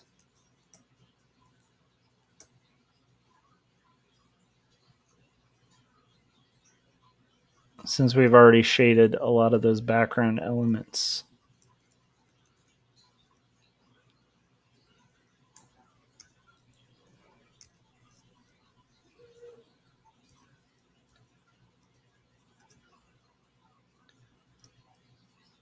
And then here,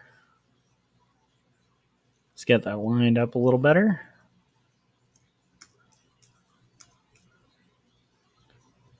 Since we had already drawn some of those shaded elements for the first panel. Okay, so now we're going to modify just a little bit.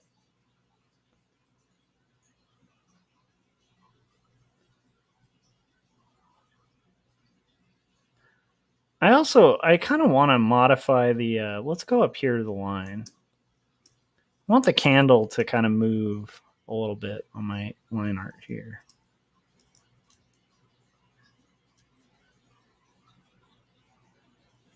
There we go.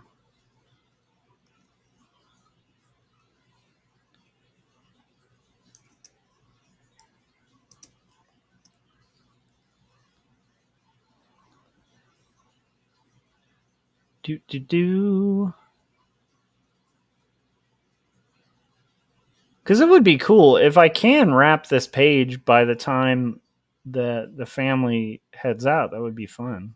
I wouldn't mind a little trip. I can't do a big one today, but a tiny little trip would be fun. But that's the thing, you know, I do have a deadline with the publisher for this, so I do have to hit this mark today. Which also means, by the way, I'll probably be streaming a lot today. I'm going to be doing the colors for this, and then I'll probably break for a little bit, and then we gotta do the next page and finish the next page. And that's probably going to be a lot over the summer. There's going to be a lot of streams. So if you guys haven't yet, hit that like, hit that bell so we get notifications when I'm about to go live, and you guys can hang out, work on art with me.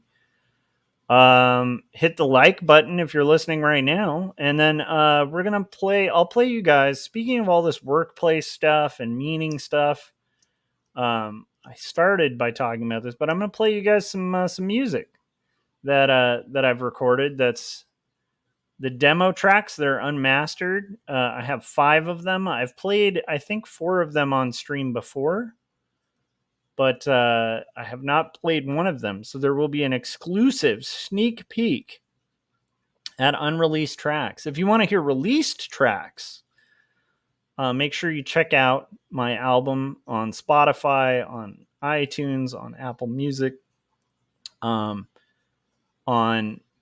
Amazon, on any music platform. Check out They Don't Care About the Born, my album of music, rock and roll music. And then we're going to listen to the album I'm currently working on that basically is going to be talking about terrible workplaces. And hitting that from all kinds of angles of horrible jobs, horrible capitalists, horrible materialists. All our enemies, okay? It's about all our enemies. Okay, we're going to finish this up.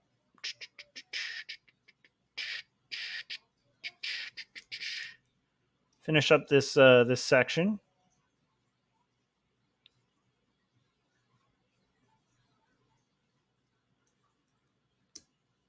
Okay, so I have this kind of worked a little bit, and then we'll finish that the little details, the deets on it in a second. So here is let's listen to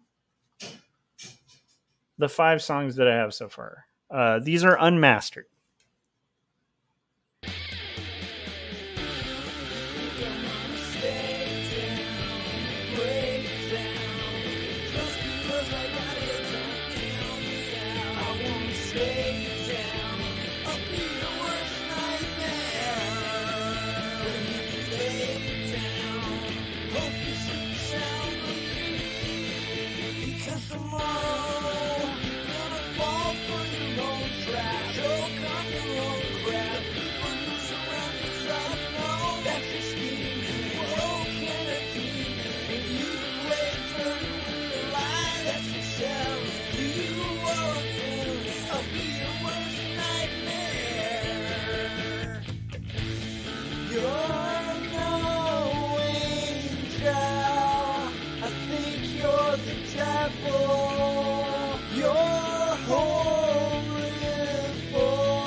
All right, so that was the first song. That was about, people who if you ever worked at a workplace and there's people who kind of use politics and procedures and stuff like that to justify really evil behavior.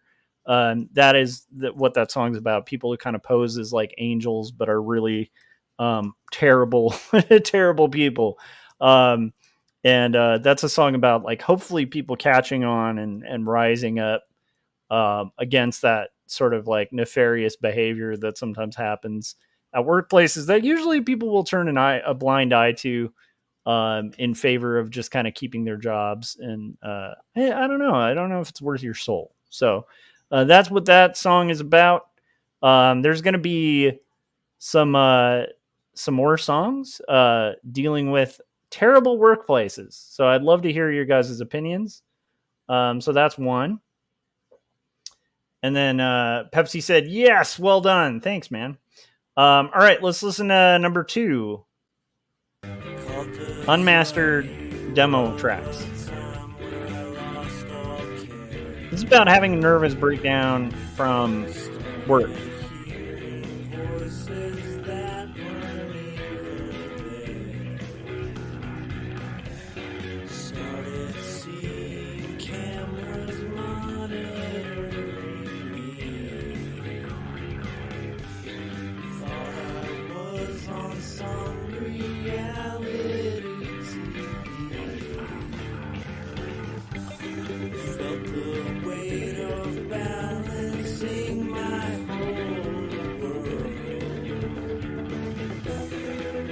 my grip as reality unfurls. A total breakdown.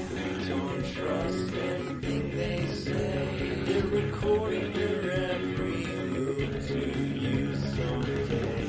Don't trust anything they do. Anything that you say could be used against you. They're watching you. Collapse of my rational faculties. Nervous breakdown from overthinking things. Who do you trust if you can't trust your mind? Stepping ahead just to fall back behind. Push you to the brink, keeping you on the grind. So you have a total breakdown.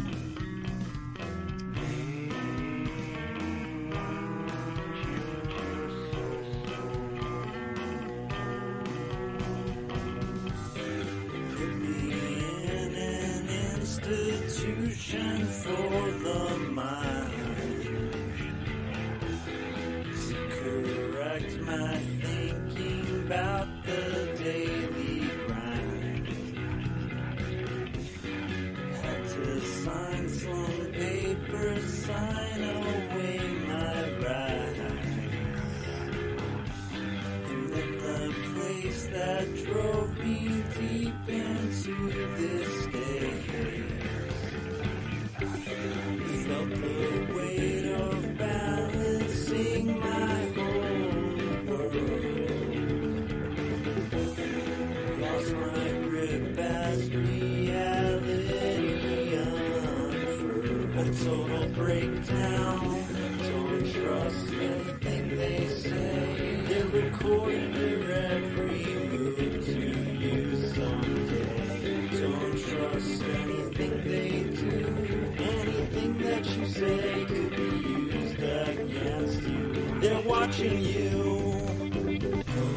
Collapse of my rational faculties.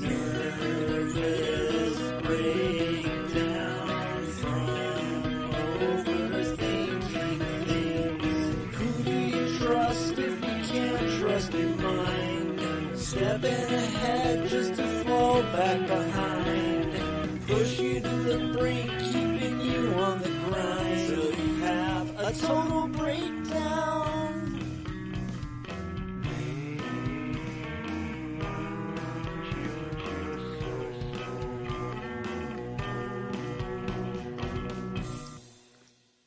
All right, so that was basically about like a toxic workplace, which, by the way, this tends to happen in toxic work environments where people can have mental breakdowns because they're being pushed beyond mental capacity, and that happens. So that's what that song's about. I'm trying to cover a lot of different facets of modern workplaces and what sucks in some modern workplaces. All right, so here is the third song.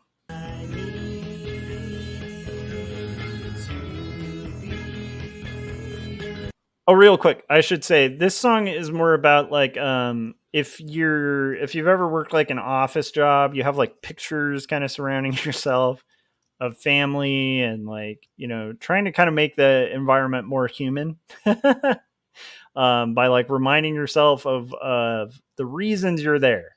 And so this is about kind of daydreaming, looking at a picture of a loved one while stuck at a terrible job.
all family. They're not family.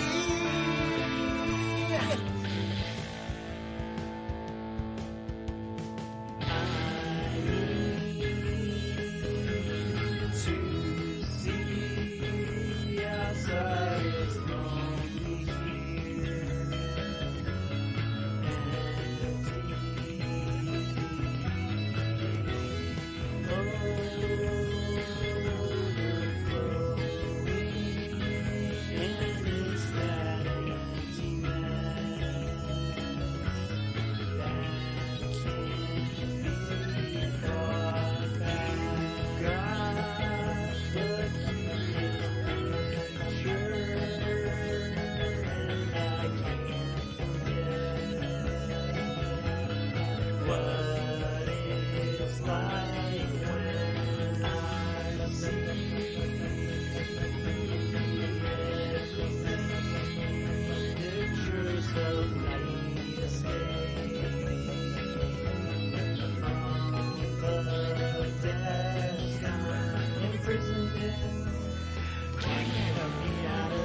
Prison system, trying to have you work for the system, trapped inside a cubicle now. Square pegs forced into a round hole, killed by protocols.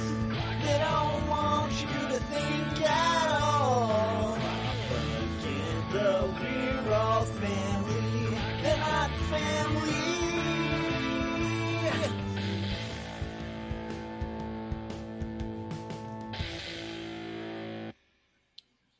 All right, so that was a another one. That's the third track of my little demo. Let's see here. We're getting there, guys. We're getting there. Getting through these.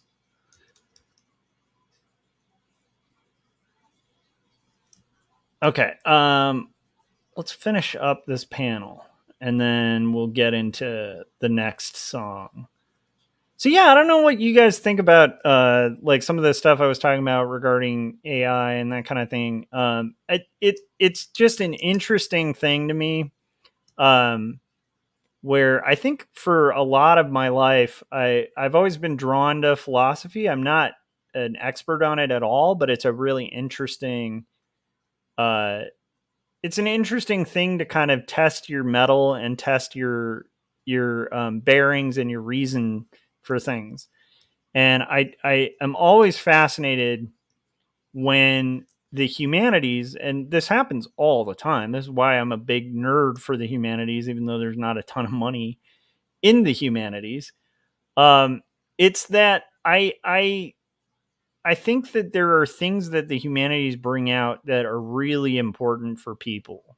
I think that story, my friend Corey's talked about this too, but I think that story is really important. It's how we learn, it's how we identify, it's how we kind of pass on things, but it's also like an empathy machine. And so story can be a really valuable tool. Ironically, I was talking about, well, I guess this isn't ironic, but it's just topically, I was talking about Kant, and it's like a lot of existentialists actually chose to write using story, right? They wouldn't write philosophy like these kind of cold, dead books. A lot of them would write using hypothetical, like fictional characters, put into kind of existential dilemmas, because it's an easier way to kind of navigate like the complexity of that topic is to kind of get it through story. And so story can be really important for ethics. Story can be really important for like history can be really important for avoiding like repeating past mistakes. Story can be important for being able to like see and empathize with other human beings, or learn something about beauty and transcendence, which is so hard to quantify or even put into like a formal essay.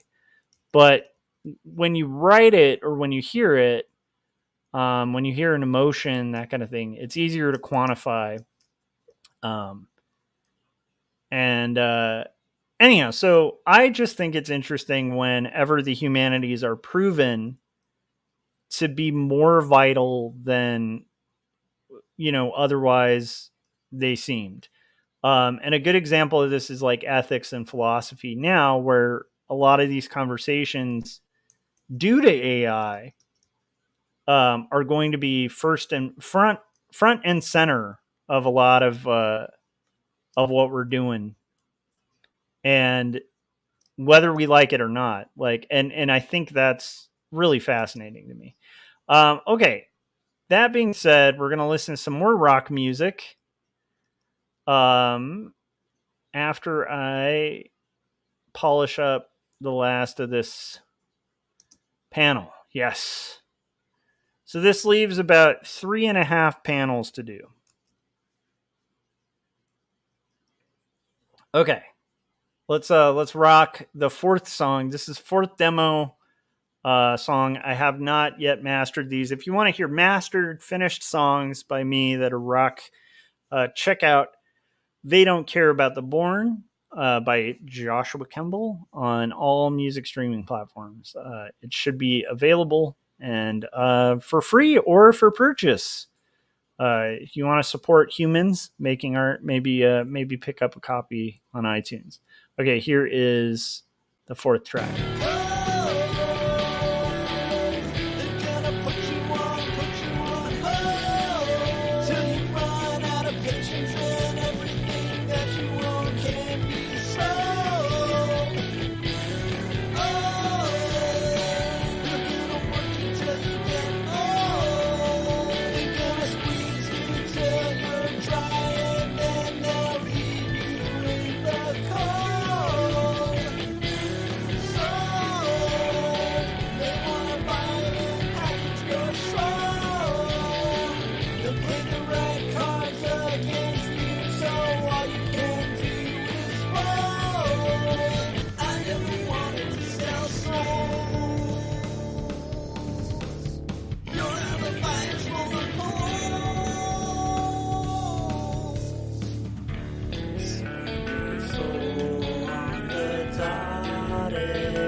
All right, so that one was about. Oh, nice. We got Luhan joining us. So that song was about like the peek into a mind of a CEO, and then also about like when you agree to work for a place and you're signing away your soul on a dotted line, or you're agreeing to sell souls, even though you maybe didn't think that was what you were agreeing to. So. That's a fun one. How's it going, Jim? We're working on panel 6 of Not Death But Love, The Strange Supernatural Story of Elizabeth Barrett Browning. And I was playing a little bit of sneak peeks of some of the rough, unmixed tracks and we were talking philosophy and Kant and how maybe actually Kant or Kant, however you want to pronounce that philosopher, but whether that's applicable to like the AI conversation.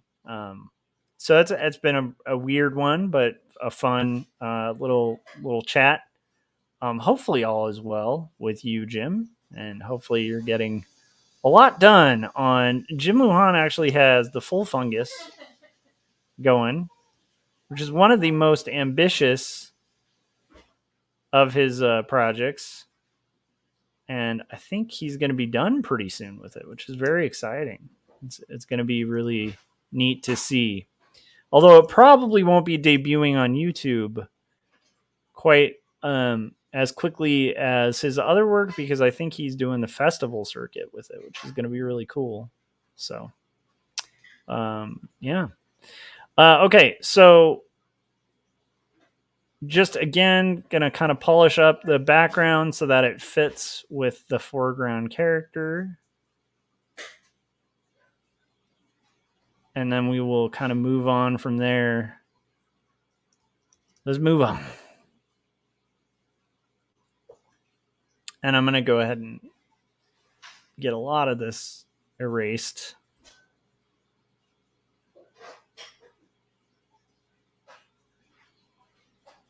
And then we only have, 3.5 panels left to go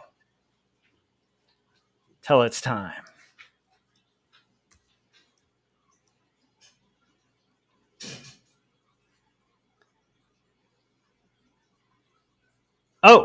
So let's play another track. So this one I haven't played yet on stream at all. This one's a weird one. This one's about human capital. It's the statement that a lot of CEOs and C-suite types will make when they're analyzing workplaces. Like they'll look at the capital and then they'll look at the human capital.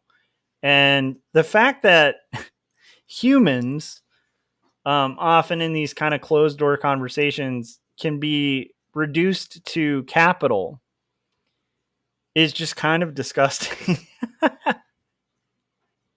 I think it's kind of disgusting. So I wrote this song about it. I just think it's weird that you can call just the term human capital should be like illegal. Like that's disgusting to turn humans into capital. But needless to say, it happens behind closed doors in a lot of C-suite conversations, and it shouldn't. So that's what this is about, this song. It's about HR and human capital. Culture defined by the people, list your core values, give it to the HR, monitor the morale, need if it's not going well, make a list of goals that are easily achievable, make sure that they feel good about what they're selling you, make sure they're forgetting how bad they're compensating you, maybe get some donuts, do not raise their paychecks, fiscal responsibility, fiscal responsibility, just feed on nepotistic needs, and hold back our resources until they bleed, call it fiscal responsibility, it's how you sleep at night and how you feed the greed.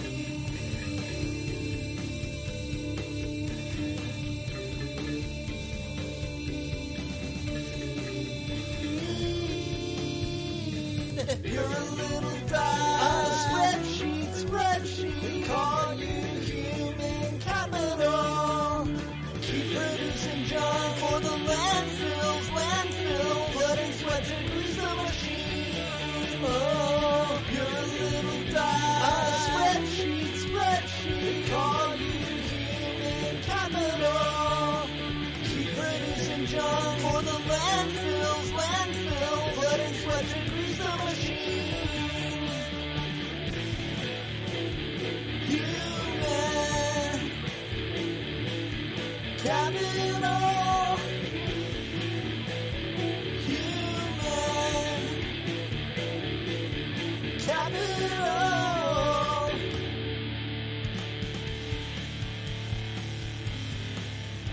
so someone's made a mistake somewhere on production line. Find someone to blame before you miss your deadline. If it hurts the morale, bring it to the HR.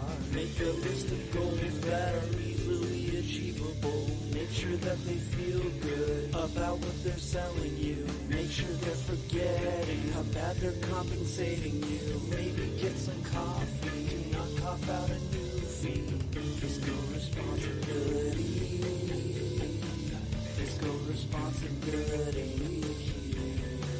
Just feed our nepotistic needs and hold back our resources until they bleed. Fiscal responsibility. It's how you sleep at night and how you feed the greed.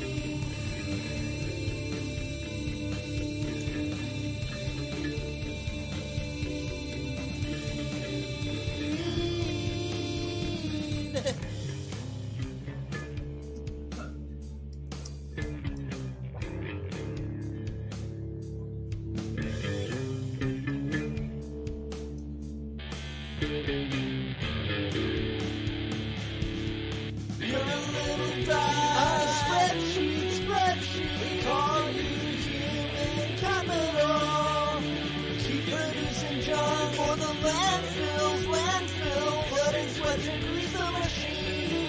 Oh, you're a little die. Spreadsheet. We call you human capital. Keep producing junk for the landfills. Blood and sweat to grease the machine. Human capital. Human capital.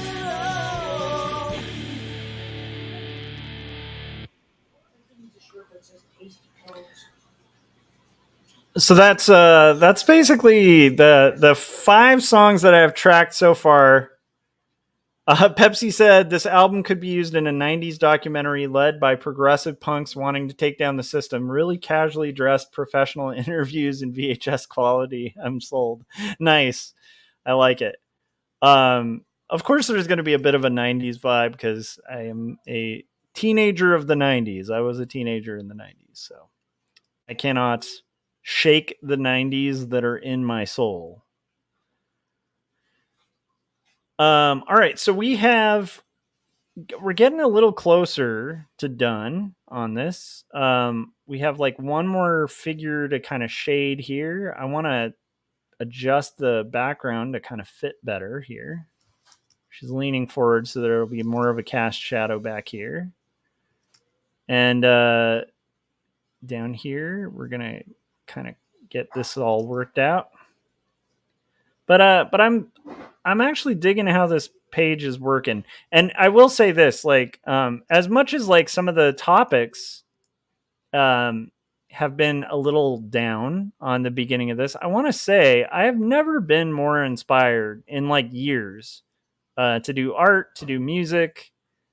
I've been feeling just good. It's like, oh my gosh. There's a sense of liberation when you realize like you can just do this stuff. Like it doesn't have to be money. It doesn't have to be popular. It doesn't have to be whatever. It's just the punk rock thing of get in the garage and write some music, you know? Like that is the fun of being an artist. And like, you know, you can obviously like part of why I'm still working on this, right, is I had to do some freelance work, right? And it was fun freelance work, but it's like, you know, that's why I'm doing this now. I could have obviously like dropped everything and done this and then not gotten the bills paid. So the bills getting paid is important, right? But outside of that, just the liberation of realizing outside of the bills being paid, what is the purpose of being an artist if you're not making art? What's the purpose of of liking music if you're not making music. Like, I don't know. To me, it's like just I don't know. There's a liberation in being like, I don't have to wait till I'm retired to have some fun with art again because I like art. It's my favorite thing, you know. So why wait? Why put things off till you're why work for the machine so that you can do work for yourself if by the time you're going to do work for yourself you're so disabled by the machine that you can't, you know? I don't know if that makes sense. So that's what's been really liberating for me lately, and inspiring is just like doing the thing to do the thing because I like doing the thing. like why am I spending all this time on a graphic novel? Because I like graphic novels. I like comics. That's why.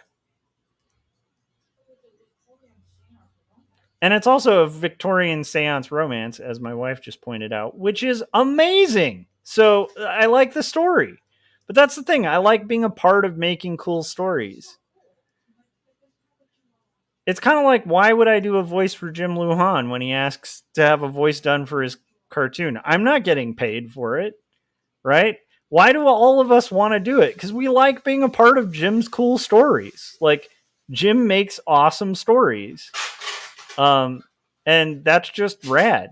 That's just rad to be a part of.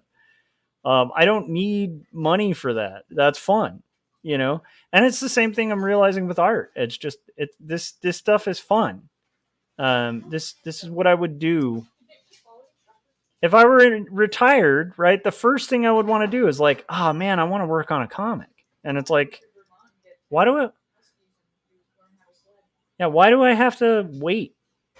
Till retirement to kind of do this stuff. I have a bunch of guitars. Might as well use them. What am I doing? Like collecting these things so that I can never use them? What's the point of owning a guitar if you never play it, right? And what's the point of playing guitar if you're not writing music? You're just going to cover stuff? Like, again, it's really fun. It's fun to make stuff. And I think there's something beyond, about it. As smarmy and pretentious as that can sound. Okay, I'm really glad I changed the direction of that flame because now it's like the flame is flickering. And that looks pretty cool. Flickering flame. The flickering flame. Jim said, you guys are my muses. You know what? That's the thing. Even this music, I'm not making this for a big audience. I'm making this to share with the Artcasters chat. And be like, hey, listen to this weird song I did. I'm making it to share with my friend Robbie, who masters it. It's like he likes hearing new music. I'm like, I'm making it for my wife and for my sister-in-law and my wife. Okay, I'm gonna put a trailer on again, and then we're gonna finish. I kind of don't think these are gonna take that long, so we're going to finish these last 3 panels of shading, and then I will call the stream quits. But first, we're going to put on a trailer. Speaking of Jim Lujan, let's watch Home Shopping Crumble. It's one of my favorites. Well, thank you, Colleen. I hope your daughter Kelly does well at North Carolina State this year. Well, we got another caller on the line. Elizabeth from Phoenix, Arizona. Elizabeth, what can we do for you? Are you ready to do some shopping, girl? Oh, yes, Terry. I am ready to do some shopping today. I'm interested in that 2-book set you have. 2 Stories and Jacob's Apartment. Oh, well, that's a great choice. In fact, I bought these books before. I gave a set to my grandson, Hunter. These books are amazing. Well, they sure are, and if you buy both of them, you really get the whole feel of the whole Joshua Kemble universe. You know what I mean? Yes, I do, Terry. These books are remarkable because, for one, you can take them anywhere. You could put them in your car, and you can go to the park or the river. We've gone to the river. My husband Taylor and I, we just love it. And I murdered my husband at the river. Yeah, I did. But these still are amazing books.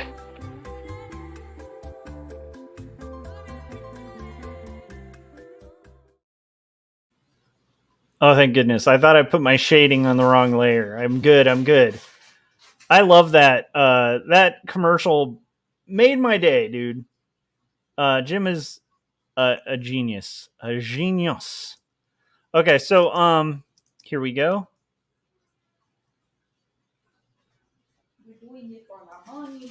Pepsi said, great commercial as usual, Jim. Possibly prophetic. That's so true. All right, so we have. I love that voice too. That yes, and I don't know, but it's the punchline. There is a punchline in that one. It's not quite like, I don't know. Jim always has like a good joke payoff, but it's always like unexpected and more sophisticated. Sophisticated. Because we're very sophisticated. It's not like when we hang out, we make like a bunch of fart jokes. And I'm kidding. Jim and I will. I don't know. When I hang out with Jim, the thing I like about, like, even one of my songs, like, I did the lowest joke you could possibly do in a song that's pretty serious. You know, it's about like businesses and how they're kind of like structured to make you feel good about being a part of a cog of a machine that's making crap. And it's like, yeah, but you get donuts, you know, like, and so I made a donut joke. I said, donut, do not raise their paychecks. Get them some donuts. Do not raise their paychecks. I did the donut do not. That's like the worst joke ever. That would be like if I was in a writer's room, which this is why I will never be in a writer's room. If I was in a writer's room, that would be the donut joke that they're like, yeah, you can't do that one. That's just too lame. And I made it a lyric in my song. And the thing that makes me realize that Jim and I are friends, star-crossed friends, is the fact that when I shared that with the Artcasters chat, because we have a secret back room, guys, where all the Artcasters talk shop.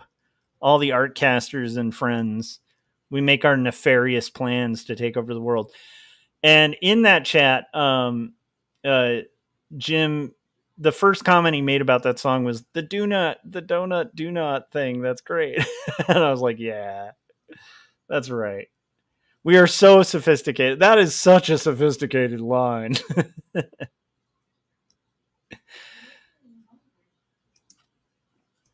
Pepsi said nefarious.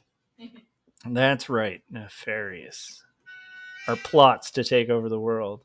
But anyhow, so that's our secret backroom dealings, you know, where we make all the evil deals to be on Artcasters. Everybody's signing contracts in blood. It's kind of crazy, you guys. I don't know if people know the dark side of what goes on with the Artcasters. Yeah, we have like feather boas too. And boa constrictors. So it's like, yeah. Just, you know, there's a whole boa theme lately. I don't know what it is. But yeah, okay. We are going to continue this page, and we are going to finish this page. Like a page has never been finished before. You will never, ever see a page finished like this page. Ever. In the history of comic book pages, this is the page that you are seeing. I feel like that should be my pitch. If I ever do conventions again, which I may not, but if I ever do a convention thing, there is like somebody who reached out to me from a library that I need to get back to, actually. And here's the thing. I wasn't sure how to answer it because they were saying, what's your fee to like appear at a library to like sell your books? And I'm like, I don't know. I might. I mean, because then I'm like, okay, so that means there's artists that are giving a fee. Should I quote a fee? And if so, like, what do I quote? Because I kind of want to do the thing. And I don't do paid appearances very often. I did as an art director. There were a couple times where, like a company would pay me to like review portfolios, but it's like, that's a little easier to quote, this, I don't know. Cause I'm like, I don't know. I kind of just would like to talk to people about my books. I'd probably do that for nothing. They might be watching this. They're like, all right, we got him. But yeah, so like, I don't know what to quote. So I haven't responded to it, but I should respond to it because I want to do the event. It sounds really cool. It's like a library in California. But that's the first time like a library's reached out and like offered to pay. And I'm like, I don't know what their budget is. I know they're like public budget, so I don't know. Maybe I should talk to Jim about that. Or who I should talk to about that is Javier Hernandez. He does a lot of public. I should reach out to Javi. Because I bet he'd probably be like, here's what you should quote him, because I don't want to, like, to me, ideally it'd be cool if I could just have the cost of like gas and travel, and maybe like food. Like, I think that would be cool. And then the rest would be just let me sell my books and gas, travel, and food, and I'm good, I think that's what I would probably want to do. But I should talk to Hav because I know Hav's been like a special guest for things multiple times, so he'd know like what's reasonable because I don't know what's reasonable. That's the thing. I don't want to get back. Jim said, you don't have enough songs about half jackal, half cyborgs. I feel like you left that demographic out. That's true.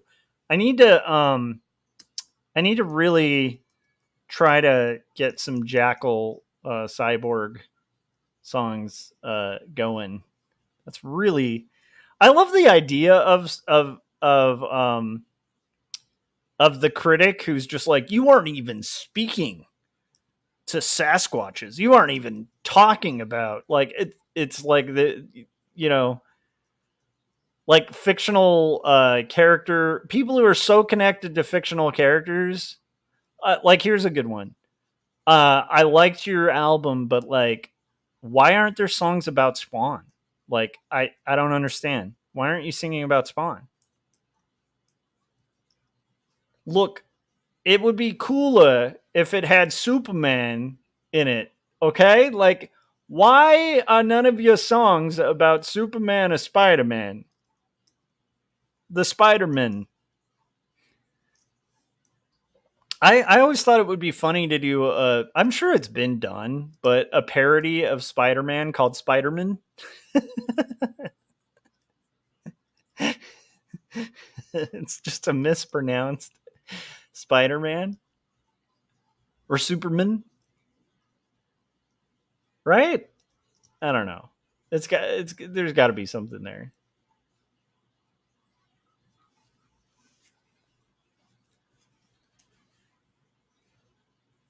Oh, nice. Pepsi said that would be a good origin story. How these men used long-term YouTube channels and art to recruit their cult, and how they now rival the Illuminati.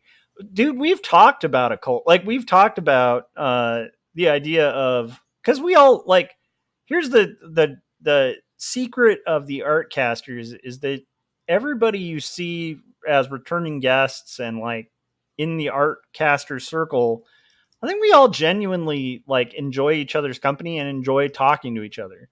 So we have talked about if we could come up with a way to have like some weird art commune where we could just work on our art, and then there's, minions of strange followers that are just doing all the, daily stuff like laundry and like all the like taking care of all the other stuff in the commune, and then we could just focus on art. I don't know, it's an interesting idea. Maybe that could happen. I just don't think any of us are good enough at sales to like make that happen. Like, I think that's one common thread I think we all have is like, we're all pretty bad at sales. Like we're all pretty like I don't know, working on the sales part. You know, we're all pretty decent at like the making stuff, but I don't know, it's the smarmy sales stuff that we're probably okay. We'd probably be okay at like selling each other's work, you know. But yeah, I don't know. Speaking of selling each other's work, you guys should check out Jim Lujan's cartoons and his channel. He is a famous cartoonist who I would say is highly underrated, and you guys should check out his animations. Should be in the history of animation kind of level animator. And he is acknowledged among animators, but not enough. Not enough. He needs more views, more eyeballs, more subscriptions. And he is collecting eyeballs. So, reach out to him if you want to know where to send your eyeballs, because that's part of our nefarious thing, is that he collects human eyeballs. Chris said, I just hopped in, but I think I agree. Well, I disagree, Chris. I disagree with your assertions, and I am offended. No, I'm just kidding. How you doing, Chris? How's it going? We're working here. That's what we're doing. We're working here.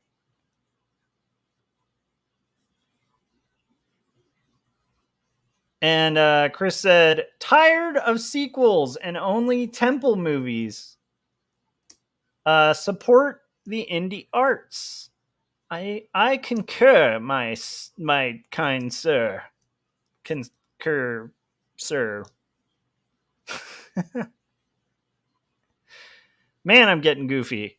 I can always tell when I'm like about to finish stream when I start getting kind of wonky and wacky. But we have to finish this panel. We have to. This is what we were built to do. We were built to do this. Like machines. That's going to be the big reveal at the end of the Artcasters, is that we're all actually AI bots. Like none of us are actual humans. that would be the big reveal, is that all of us are just an AI program. Mind blown. That's like a 7th grade, junior high, smoked a little too much weed kind of philosophy right there.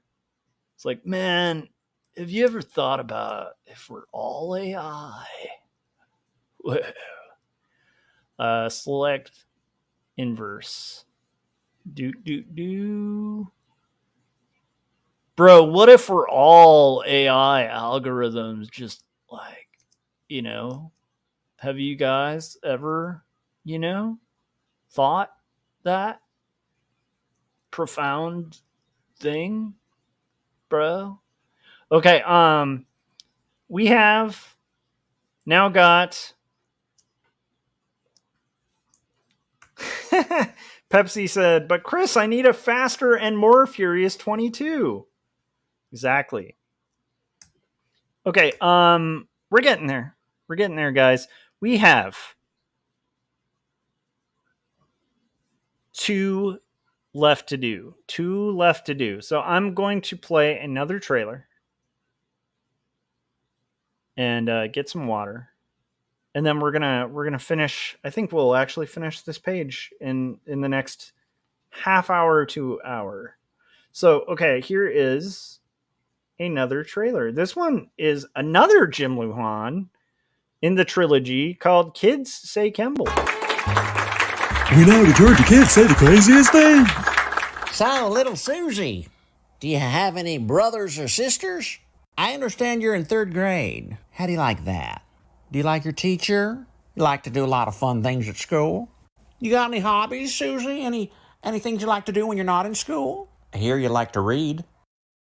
Well, right now I'm reading 2 stories written and illustrated by Joshua Kemble. It grapples with faith and mental illness. It's ultimately a story about redemption. It's a savage piece of writing. Also, I just finished up Jacob's Apartment, another one by Kemble. Jacob's Apartment weaves together elements of spiritualism and relationship dynamics, as well as atheism, and all the while it deals with abandonment and loyalty. It's a fierce, fierce read. Do you like ponies?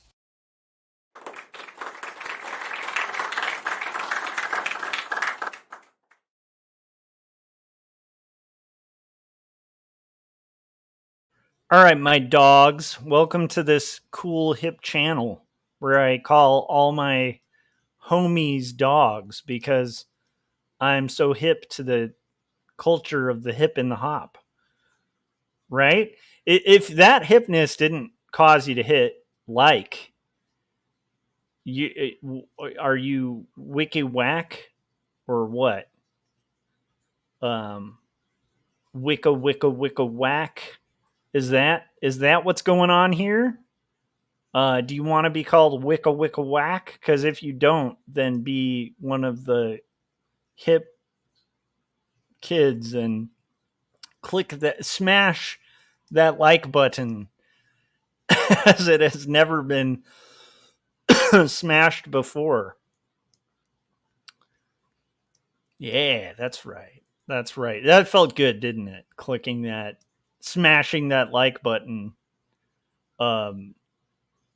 made you feel like a proper MC. You're no sucker MC. You're a real MC, and that's why you want to hit that. Because sucker MCs watch YouTube videos and don't hit the like buttons. But the real MCs, the real cool kids. Am I sounding young and hip to the times?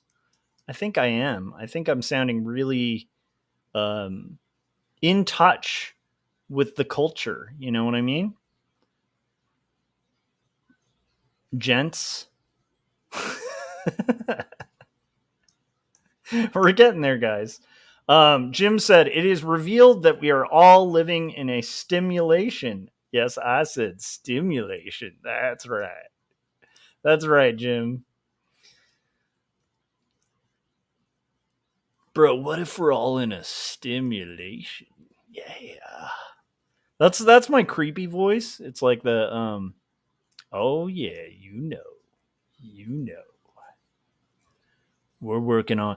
I wonder if I did that for like I was talking about this with Christopher, and I think we should organize it. Maybe Jim can get in on this too. I think we should have a day where all the art casters host a live stream on their own channels in a completely different voice. Don't acknowledge that it's a bit. Don't tell anyone like that you're making a voice. And you just do an entire episode as a persona, but not like a character, not like pretending to be an actor or something like that. Just, I don't know, maybe you're just British that whole time on the entire show. Or maybe you're just like an NPR guy where you're like, yes, and what we're doing right now is just slowly shading. And we're going to just shade this hair. And then I think what we'll do is get that eraser tool and just slowly erase the hair. And after that, what we're going to do is we're going to go ahead and darken this up. Nice, happy darkness. Happy darkness, guys. I wonder how long it would take for me to do that, to like have everyone on my channel unsubscribe. If I was just, all right. Hey, art friends. Welcome to the Art Friend channel. We're going to be slowly making friends and making art. And you know why? Because art is a part of you. That's right. Art is a part of your heart. In all sincerity, that's what I feel about art as part of a heart.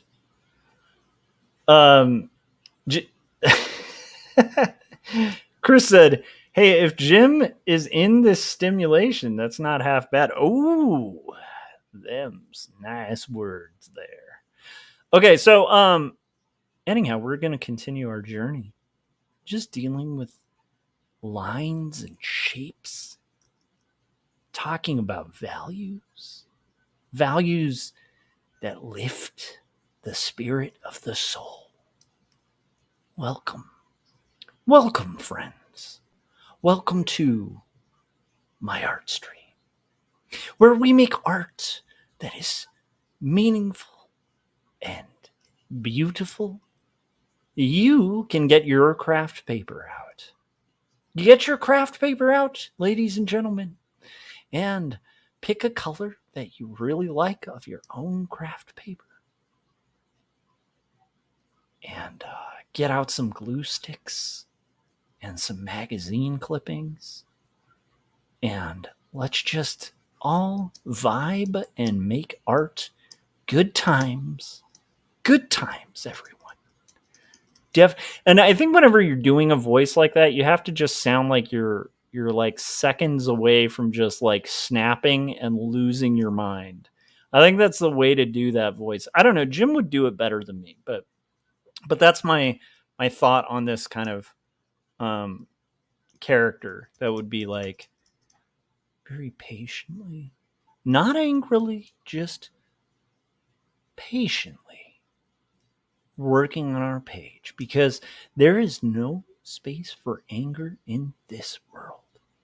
There is only art and happiness. Welcome. We're going to be just vibing, listening to sweet tunes, feeling good about our souls and our purpose, drawing art. Welcome, friends.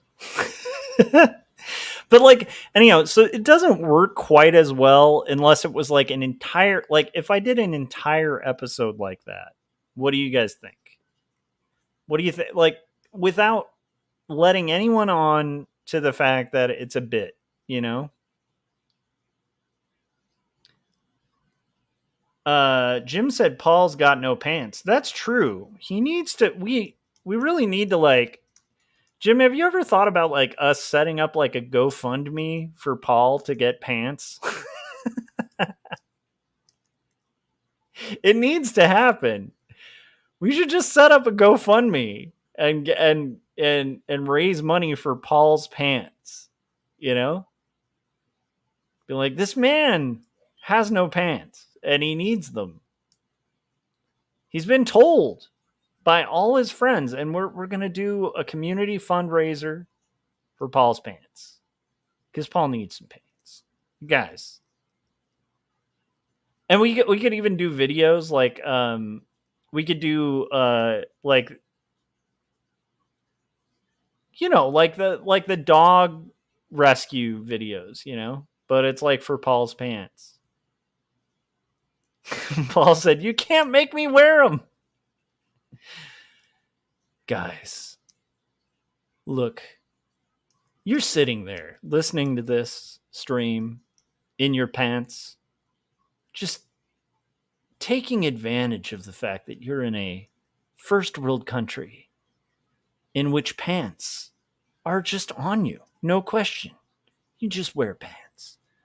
But ladies and gentlemen, there's a man out there with no pants. There's a man with no pants who needs pants. His friends have said, wear the pants. And yet this poor man has no pants. Think about the pants, guys. Think about the warmth and comfort of wearing pants. You want this for everyone. Contribute now to Paul Pate's GoFundMe. Actually, here's a way. Paul said, this stream is in my pants. So here's a way you guys can actually help Paul Pate get pants. You know what Paul gets every time you pick up a copy of Detective Perez, a graphic novel by Paul Pate, Autotropolis, the third in the series. And if you don't have the first two, what are you doing with your life? Every contribution to buy Autotropolis gives Paul Pate a couple bucks, maybe $1. I don't know what percentage, but he gets something from it. He charges like nothing for the books. So it's probably not a huge profit margin, but it's enough. The reason I'm bringing up that he charges nothing for the books is they're really affordable. You should buy them. They're really cheap in cost, but amazing in quality. And also, each little bit contributes to Paul Pate's pants. Okay? If he sells enough copies of Autotropolis, he'll have no excuse. He'll have to buy pants. If that's not a reason to buy and support an indie comic, I can't think of a better reason. Get this man some pants. Okay, but you guys should read Autotropolis. It's pretty cool. I think Detective Perez might be very quickly becoming one of my favorite detective series in comics. It's pretty good. Paul said, sorry, I buy drugs with the money. Shh, Paul, don't tell them. It's about the pants. Okay. So we're going to do erasing this. But what do you guys think about, like, if we all did live stream? Do you think we could collaborate and make that happen if we all did live streams as characters for like the entire thing, but not like a parody character of any existing actors or anything like that? Just, like just doing a voice that's like subtly different, and the personality is just a little bit different, but like it's pretty much like, it would have to be across the board. I think we'd have like Gary Hodges. I think Gary should be like a hard sales guy, because that would be like polar opposite of his personality, where he'd just be like, you gotta act now. You gotta act now. Now. I don't know why it's suddenly like a weird Arnold Schwarzenegger kind of thing, where it's like, no, you got to get that comic now. I don't know. I'm here all day, guys. I do impersonations, and yeah, it's wild. Okay. Here we go. We have one flippin' thing left, except that that's way too light on this arm.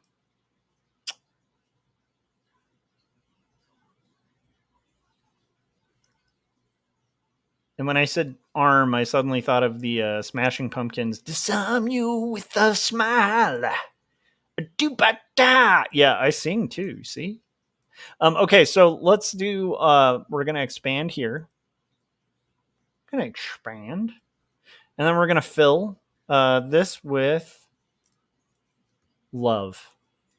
Okay? A lot of people wonder how you shade a comic. What's the secret ingredient? It's love. Okay? The secret ingredient is love.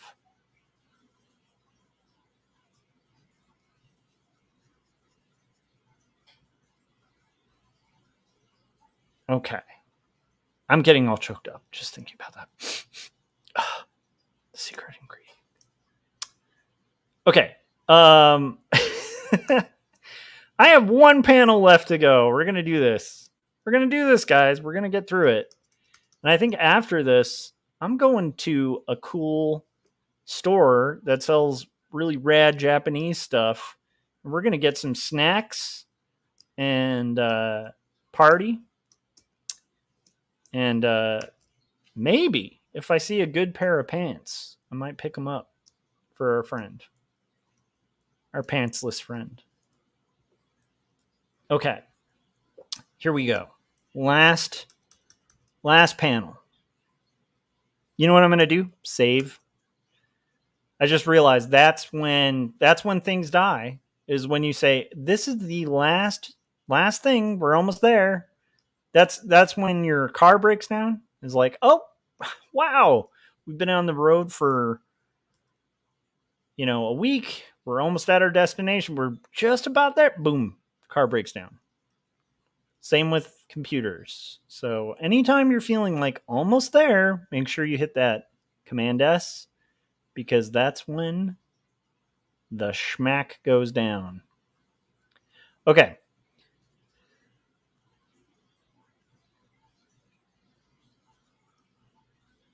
How do you guys feel about asteroids? I read a news article a little bit ago. I didn't read the article, though. I shouldn't lie and say I read the article, because in this case, I didn't read the article. Maybe some of you guys did. I read a headline. Usually I try to actually read the articles and not just the headlines, but in this case, it's just one of those ones I read. It was very fascinating and disturbing, and then I never read more into it. I need to look that up once. Maybe I'll look that up on our way to the Japanese store. But after I finish this panel. But anyhow, so the headline was about a giant asteroid that was heading toward, not a giant one, I guess. It's like a I don't know, asteroid sizes, but it was a big asteroid that NASA thought was on its way to the Earth. This was about a week ago that I read this article. And I was like, that's a little disturbing. I should read more of that. Like, see what this is, because that's what the headline was. And then I forgot. And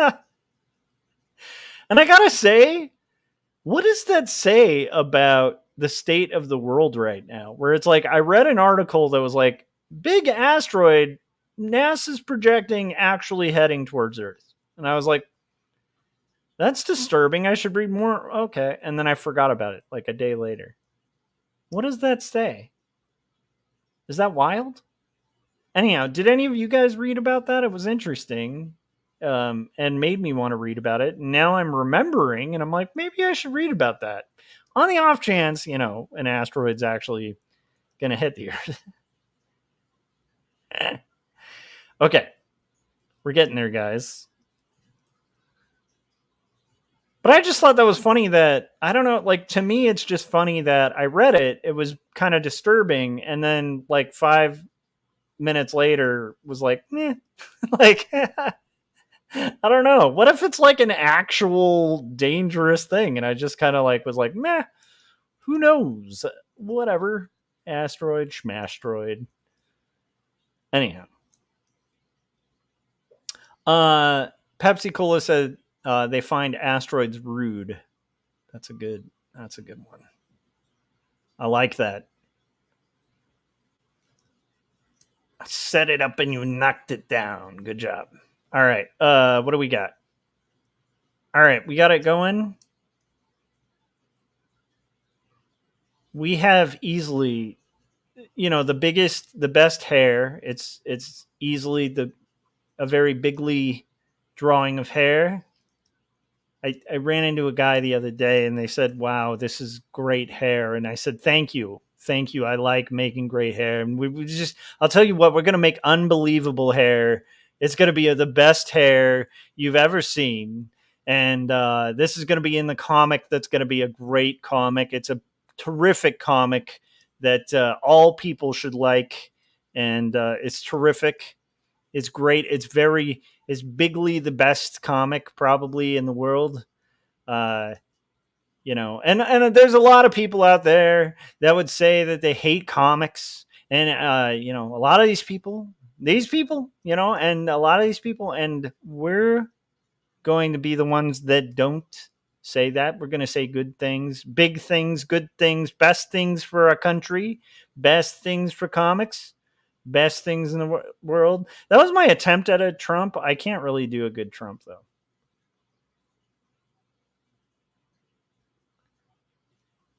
Pepsi said they're usually exaggerations. That appears every several months or so. Asteroids coming near Earth tend to be barely within our local planets or even our solar system. Yeah, I know, but I just thought it was funny that I was just like, meh. And then Paul was saying, but I thought if somebody told me they knew how I'd die, I'd tell them I don't want to know. And then Pepsi also said, but who has time for an earth-shattering asteroid? I mean, inflation, huh? Right. Exactly.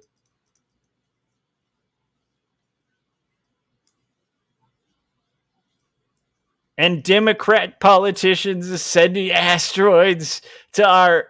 I can't do... I wish I had a good Trump. I wish I did. I know that he always says Democrat instead of Democratic. It's like Democrat cities. And anyhow, very funny. I almost wonder if Democrats should come back by just starting to call Republicans republics. And now republic governors, that's from republic states. I don't know.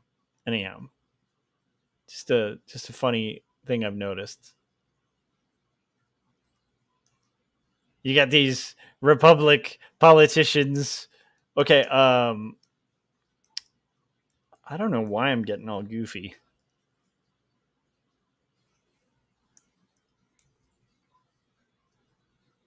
The Republic Party, exactly. Just start calling it the Republic. You got these Republic politicians and Republic. Anyhow, I don't know. I like that idea, just to counter the Democrat states thing. Okay, what do we got here? Easily the best eyes. You know, and then everybody likes eyes. I like eyes. Eyes are great. Eyes are amazing. You know, a lot of people say I have amazing eyes. I'm drawing amazing eyes. These are great eyes. They're the best eyes. Easily the best eyes. Very good eyes. A lot of people don't like eyes. I'm all about eyes. I love eyes. I make the best eyes. That's all I have to say. And these Democrat politicians, they don't make eyes like I do. They want your eyes. They want to take your eyes. That's what it is. I talked to one the other day. They wanted to take the best eyes. And I don't know. I can't do a good Trump. At some point, I'll get it down. There's usually just exaggeration and like weird rambling that goes to like some bizarre state where it concludes in like a weird way, you know. And it'll be like, and the other day I was, you know, washing my hands, and I've got great hands, best hands, and I was washing the hands in the sink, and then I was thinking about sinks. They don't want you to have sinks, you know that? They don't want you to have sinks. We don't have good sinks anymore. We don't make good sinks anymore. America forgot how to make good sinks, and it's a tragedy. It's a tragedy that they no longer make good sinks. You know, so I'm washing my hands in this Democrat sink, and I'm thinking, why don't we have good sinks? I used to make the best sinks. You know, America used to make the best sinks. They're the best sinks ever. They had water, you know, and now we don't even have water. That's why we need to make water great again. We need to make sinks great again. Best sinks ever. If it, you know, I made the best sinks that ever were. They didn't have better sinks, you know. And I'm telling you, I've talked to like 45 different great world leaders, and they've said, "What happened to your sinks?" And I say, "I don't know. Go ask." Yeah, Chris was saying it's still too coherent. I'll work on it. Oh, Paul said, did you see his bit about boats and sharks? He did have like Chris was saying I'd slowly turn into a 1920s mobster. It's true. I've never been good at impression. But Paul, you are right. Like, that was hilarious. Where he's just like, you know, basically it's the weirdest rant about sharks and people getting killed by sharks. And then he blames the increase in shark deaths, which, by the way, is not true. There hasn't been a rapid increase in shark deaths, but whatever. He starts blaming that on electric boats. And then he starts talking to like boat manufacturers that were like talking about getting electrocuted because of electric boats. And he was like, but if it saves me from the sharks, like I'll die from electrocution over sharks. And it was just the weirdest, like, he just went on. But the funny thing with Trump is he'll do this at a rally and like people just eat it up. They're just like, yeah, you know what? Screw electric boats and yeah, screw sharks. Let's do this. It's just like like voting for Trump and there'll be no more shark attacks. Like, I don't understand. I don't know. I don't understand how people take that guy seriously. But people do. People do. Okay. Anyhow, that's actually that's out there. That rant about sharks and electric vehicles and the comparison of preferring to die of electric shock over over a shark attack. I don't know, because like I'm mixed on that, right? If we're taking Trump seriously on this proposition, to me, the shark death, at least that's like pretty cool. That's a pretty cool way to go out. I mean, it's horrific, but I mean, that's a story, right? Okay. Speaking of stories and shark attacks and bad Trump impersonations and horrible jokes, you should hit like, hit subscribe, hit the bell so you get notified when we're about to go if I live it. And I'm gonna go get some really cool Japanese snacks at the Daiso, and eat some food. Oh crap! I can't go yet. Never mind.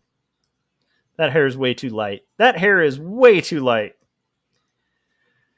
Leave it to me after doing a rant about drawing the best hair. It wasn't the best hair. It was.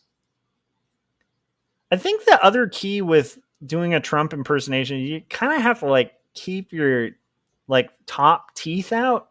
I don't know. I'm gonna figure it out. I'll figure it out. Luhan can probably do a good one. All right. Speaking of, make sure you're subscribed. Make sure you check out all the artists in the chats. Thanks, guys, for hanging out with me and doing art. I will stream again later today where we will color this page in the joys of making comics. All right. See you guys on the next live stream. Thanks for hanging out with me, and have a good Wednesday. And I will see you later. Bye.